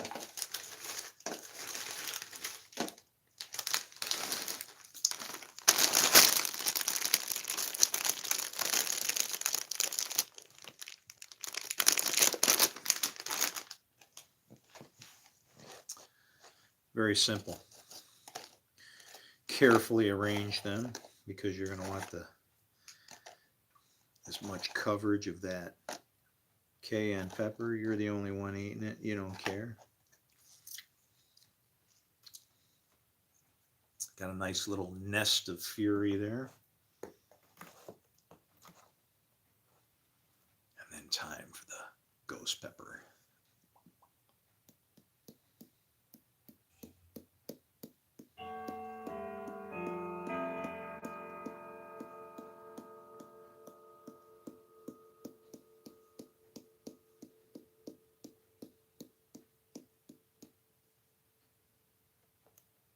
Just a bit. Give them a little shake. Flip them over. And hit both sides of these bad boys.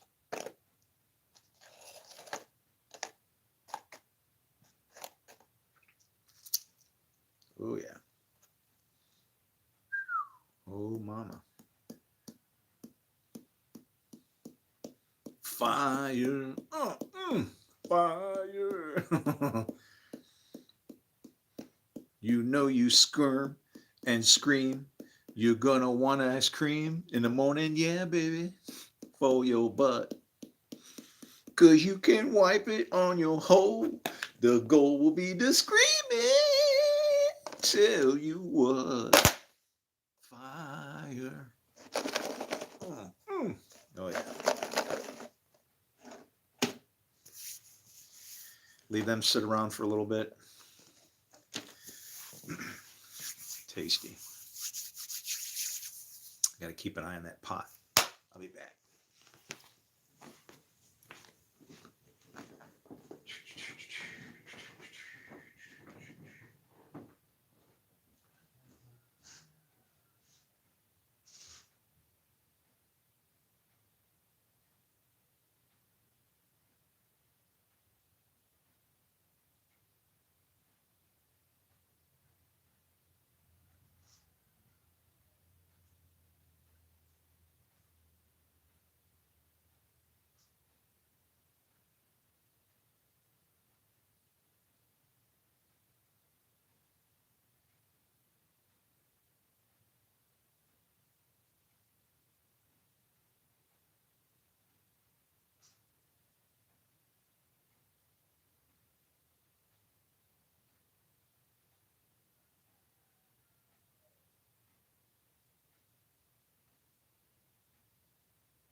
be so good on like a bun with some sauerkraut or maybe some horseradish.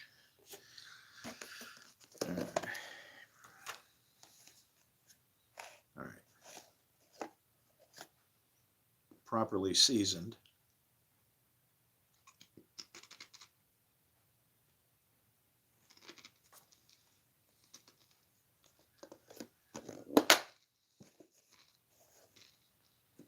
Mm-hmm. Ooh.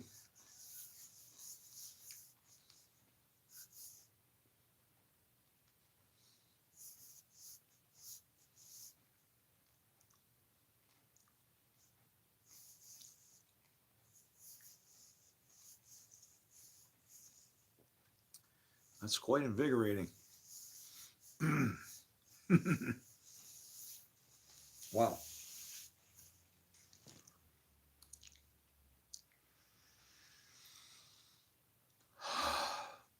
Amazing what you can do with one tortilla chip.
Pot still ain't boiling.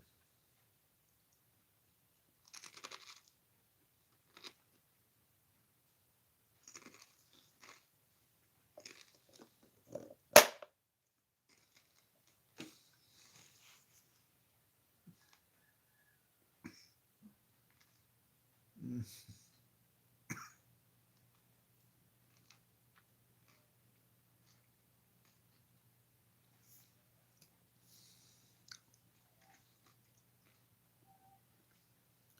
Whew. Oh boy. Wow. Yeah. Now that.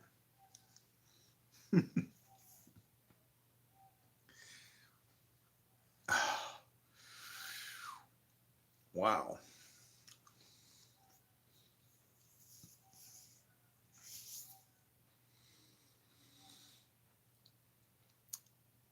That was a good chip.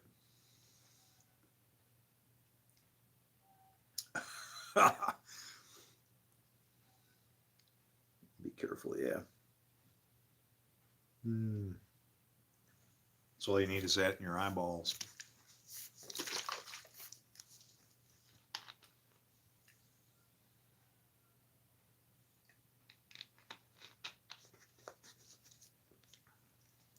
All right. Check again.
It's coming along just nice. Just nicely. Oh. Excited. um,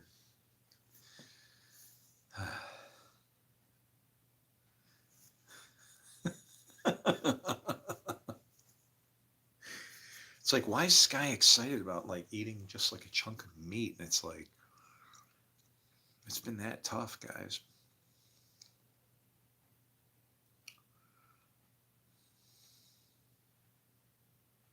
It's like I could go find something to eat. I just don't feel like eating.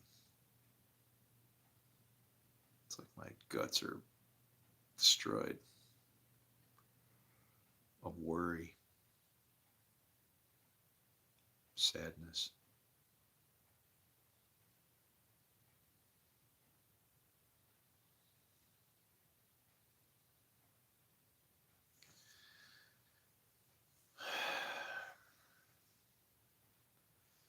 I don't know.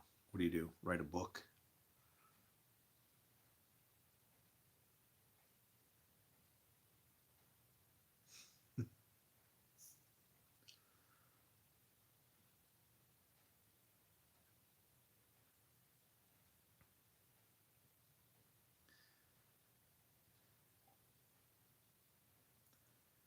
It's like there should be some kind of a committee or somebody that you go check in with, right?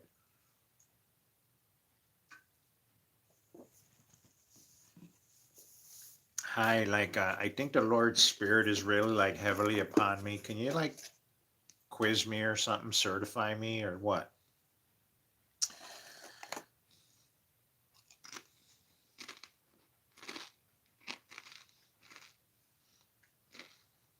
Hmm.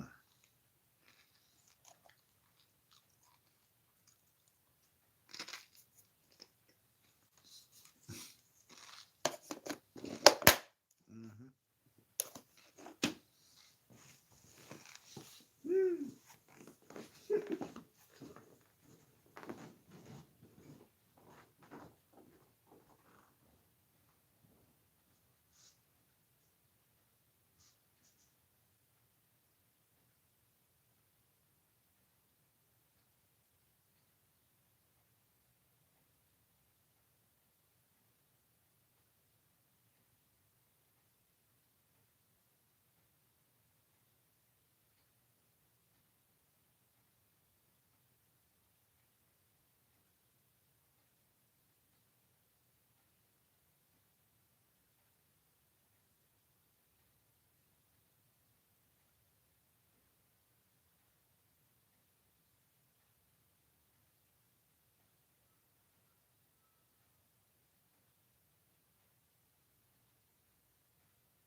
gotta just keep that rolling boil without blowing it apart over there. And then everything will be all good. Does anybody got any Bible questions? Anything like weird stuff? I can't just keep throwing everything out in one direction. It's just like it feels it's got to seem like garbage.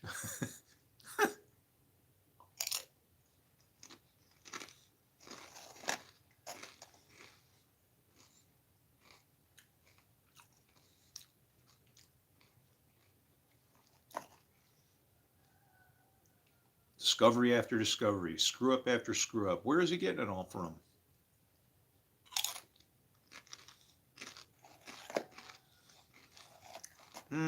Woo.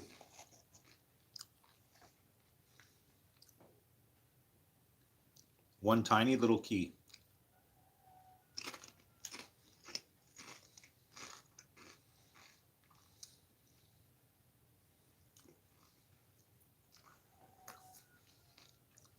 Oh man.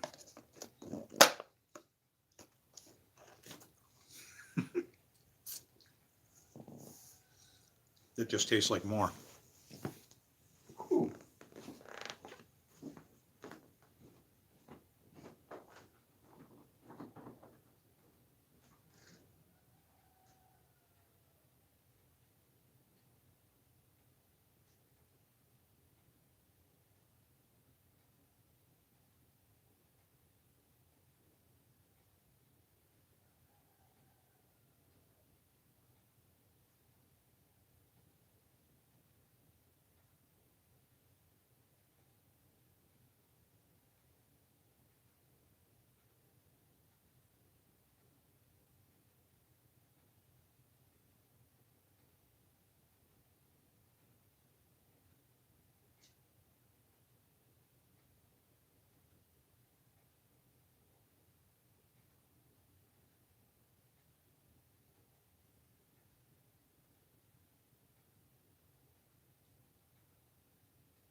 Man, All I need is some milk to go with it, huh? Let's see.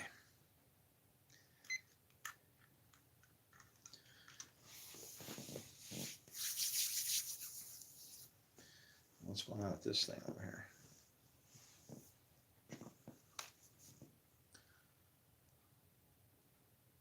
Died for our sins and rose to defeat sin once for all, that when we grab onto his righteousness through faith, his grace saves us from eternal punishment. And No, his grace condemns you to eternal punishment if you overuse it. Grace is, it's exactly what it is. It's you getting away with something. It's a bruised reed he won't break. It's a suffering servant. It's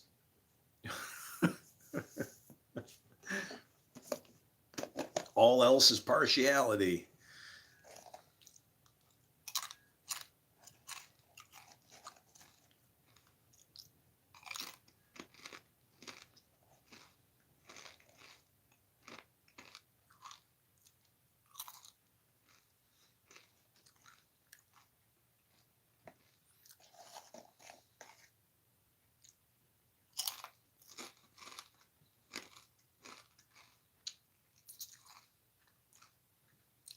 Mm.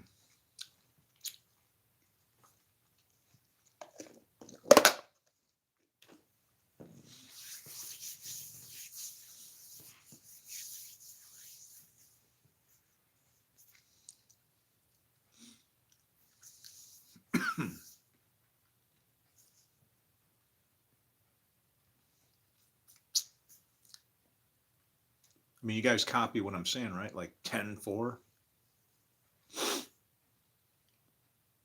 You know, they say a watch pot never boils. Over.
Oh, I can just imagine that meat all getting stuck inside my teeth. Chunk, chunk, chunk.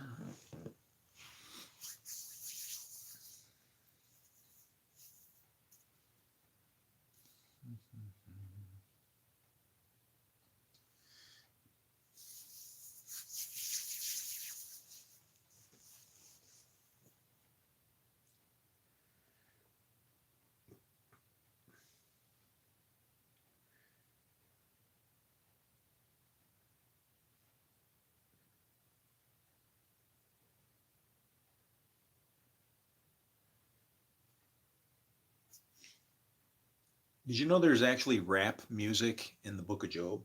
Yeah, it's like, at this, Job got up and tore his robe and shaved his head. Then he fell down on the ground and he said,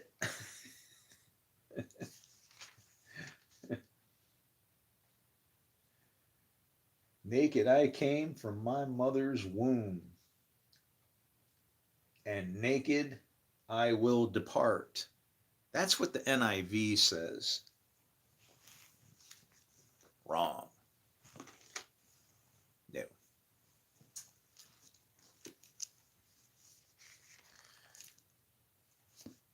Judges, Samuel, Second Chronicles. Oh, there it is, the book of Job.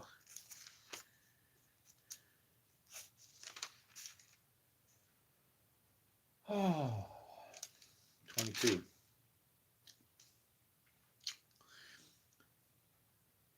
Naked came I out of my mother's womb, and naked shall I return thither. The Lord gave, and the Lord hath taken away. Blessed be the name of the Lord. In all this, Job sinned not, nor charged God foolishly.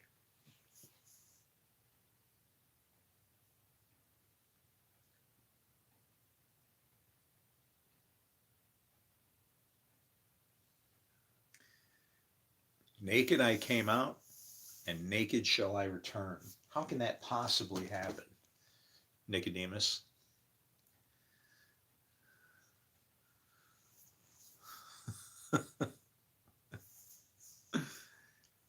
It's because he's not referring to actually going back into his mother's womb. He's referring to being sinless. That's why he can be naked. When you're naked, when we were naked, we didn't have sin.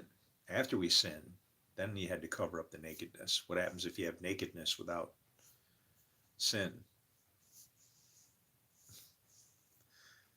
Well, you can't have that, right?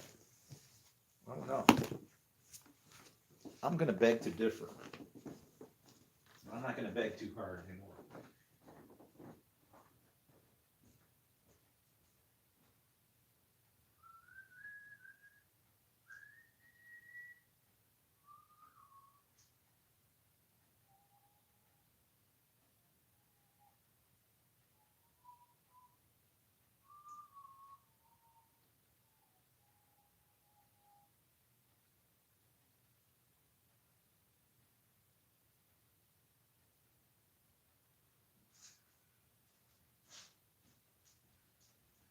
Is there any more to that song?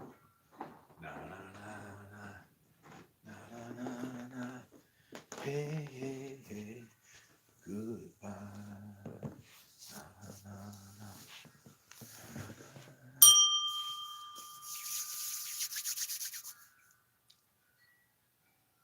It's broiling away over there. Where's them timers at? Oh, good grief.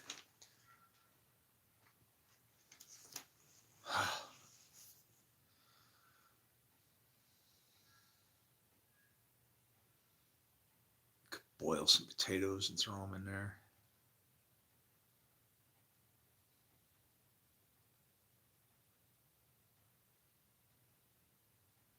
Bust it up, throw it on a chunk of bread.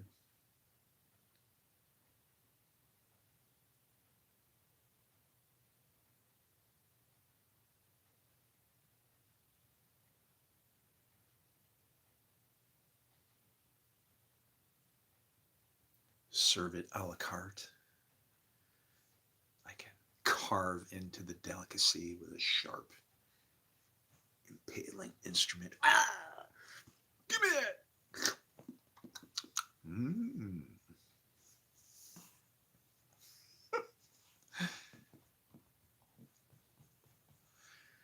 Ah, boy.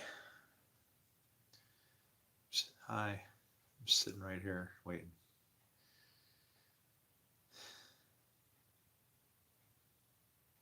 Any day.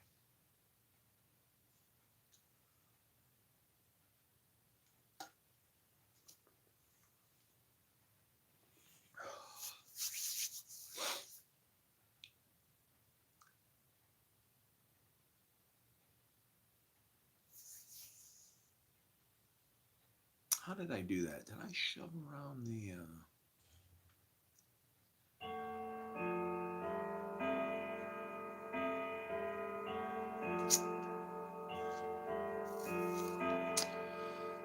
That's the problem, isn't it? Well.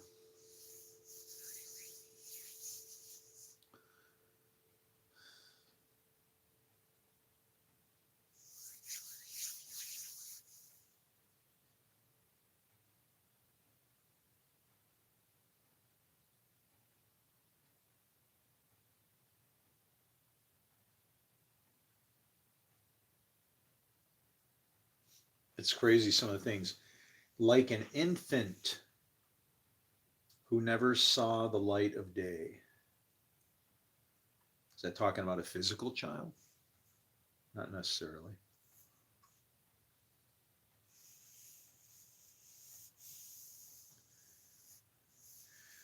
See, because he says, he's talking about the ground.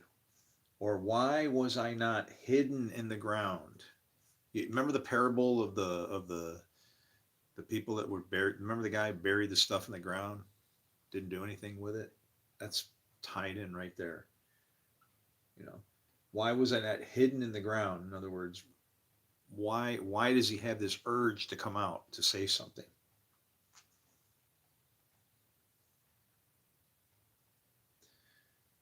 Like a stillborn child. In other words, no fruit. Like an infant who never saw the light of day. This book is written very well. There, the wicked cease from turmoil. And it's like there's no cease for the wicked unless they're You know, there's no rest for the wicked. So how is it that they cease from turmoil in the light of day? Because as Paul put it, whatever is exposed in the light is light. So the wicked being reserved for the day of judgment, in other words, hanging around waiting to come on us like Assyrians or whatever, that don't happen anymore. And there the weary are at rest. And why? Because the wicked have ceased from turmoil. The wicked are the judgment. It's like when it says the wicked are reserved for the day of judgment. If there's wicked people out there, we're being judged. Not the wicked people. Everybody. Everybody. All of us. Together. The many. The many. That's us. Many, many, many, many. Many, many, many, many. Some people got to have it. Some people really need it. You never know what you're gonna see, but you're gonna stove and you find that boiling meat or that mean, whoa, mean green. Oh my dollar, yeah, yeah.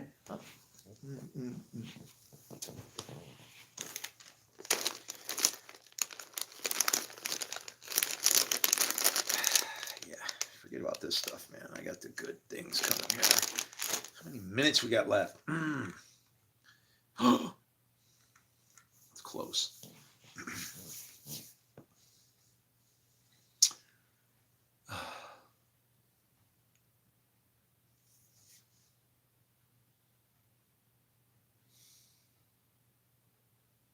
Do you feel like God loves you?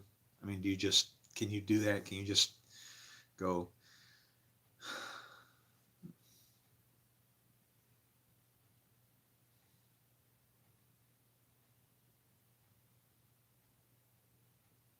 because that's a good thing when you can. Because it could be like that, right? Not even here, and I'm covered.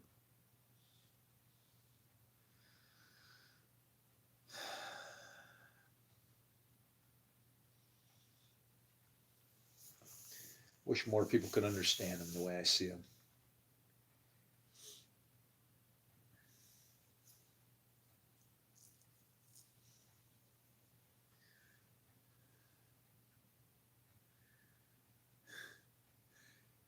Captives also enjoy their ease. They no longer hear the slave driver shout. And so, do you know, does that mean nobody's working? No, it means that people are just like willingly falling into it. It's like, wow. I mean, that's what I feel like I am. I feel like I'm seeing people just like embroiled in the crap that they can't see they've done to themselves. And it's like, whew, this really sucks. But the captives also enjoy their ease. They no longer hear the slave drivers. They don't have to even say anything. It's like people are just like sheep walking off a cliff, you know? The small and the great are there. Everybody, doesn't matter. And the slave is freed from his master. That ain't necessarily a good thing. The slave is freed from his master. What if your master is God? I don't want to be free from him. Are you crazy? It's the best slavery I ever could have imagined. And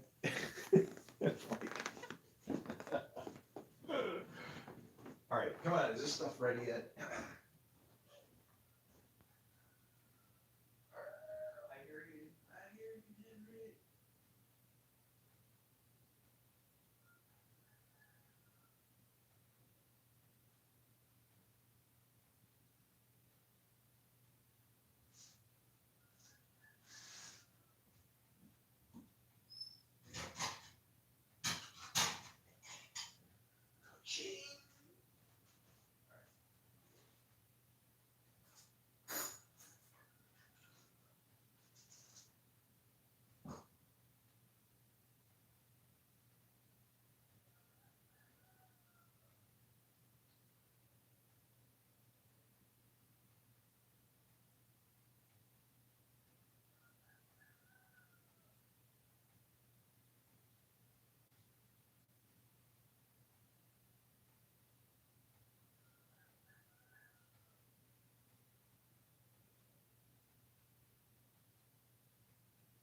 all loaded up with marjoram.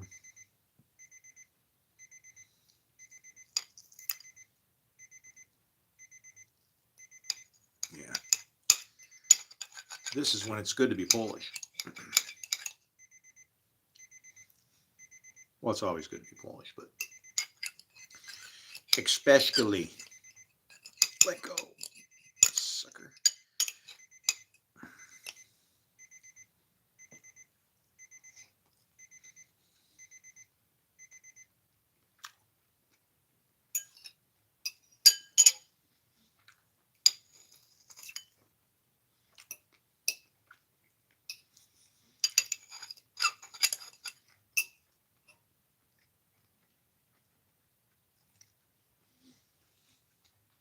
Mm.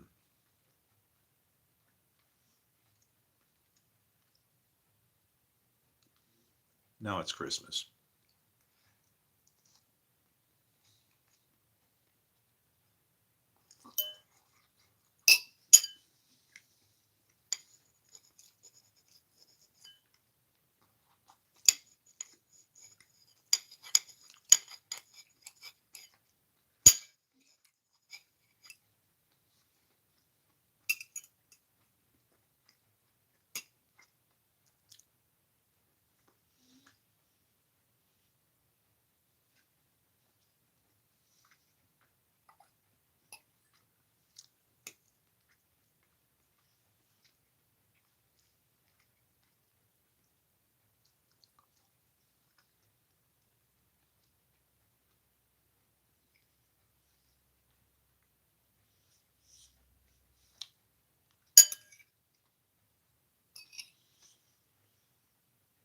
Mm.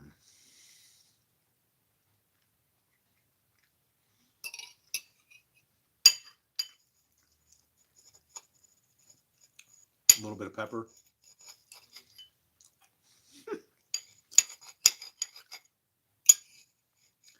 Some marjo. Go, go, go.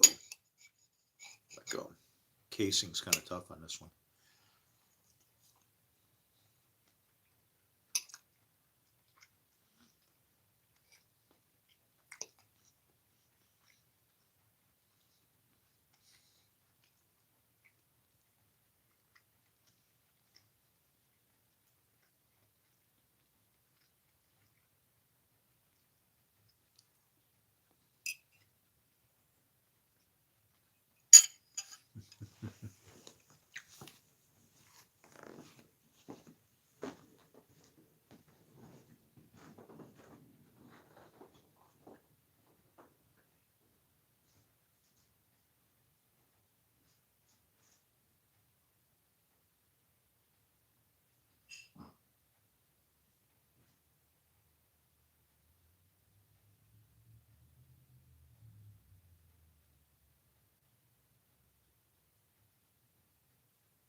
This is so good, guys.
Right about now, everybody should be saying, so there is a way to get him to shut his mouth.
Hmm.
Just got an inspiration for pot stickers.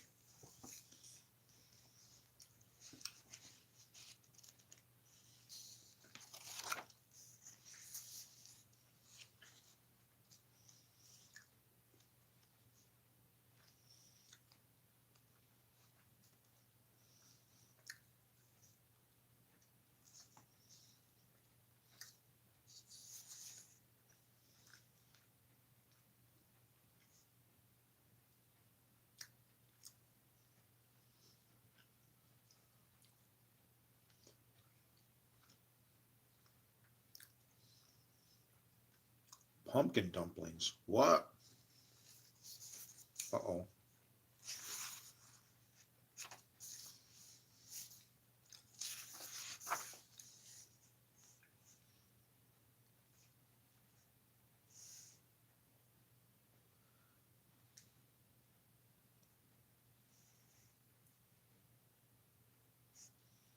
Hmm.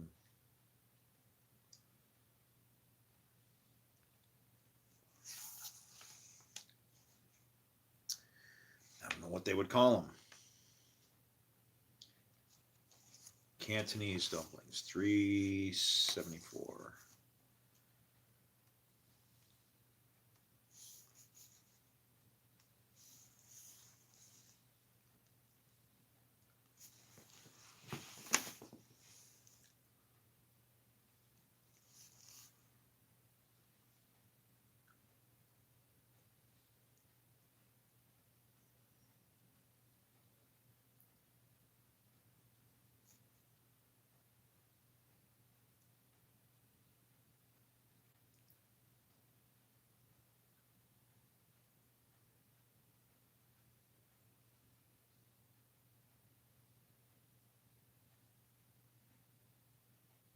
Make a fine paste. Oh, yeah.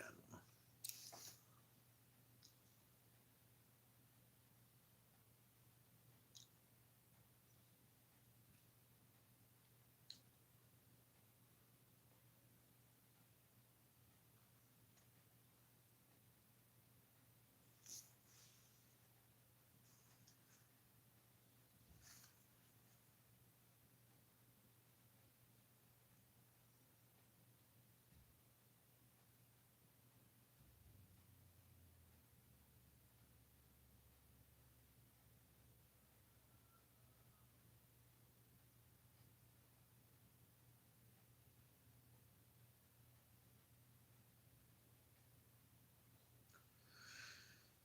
68 dumplings. Yeah. This thing is like for a restaurant, man. It's like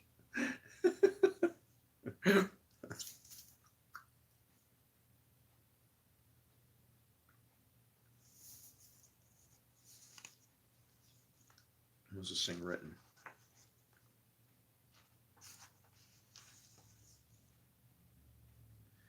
1972.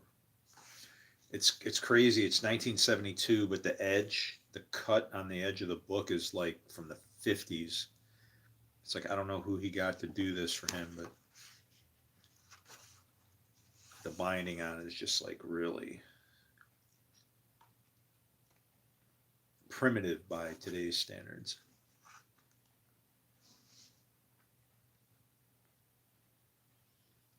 Some of the recipes in this book have appeared in the Christian Science Monitor, Harper's Bazaar, House and Garden, House Beautiful, and the Ladies' Home Journal. House and Garden instead of Home and Garden.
That's all I knew, some wonton wrappers, huh?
Whew.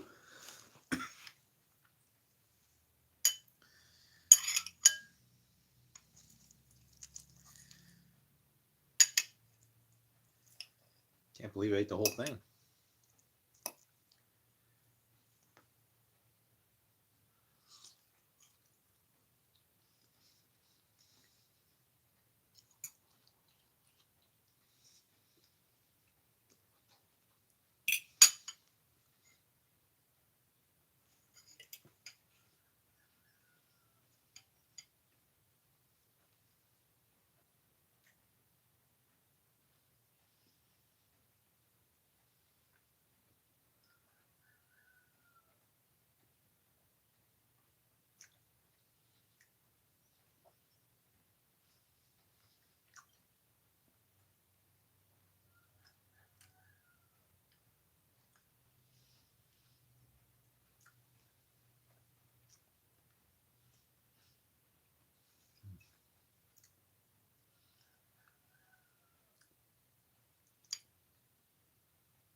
You didn't want to upset mom.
Adios.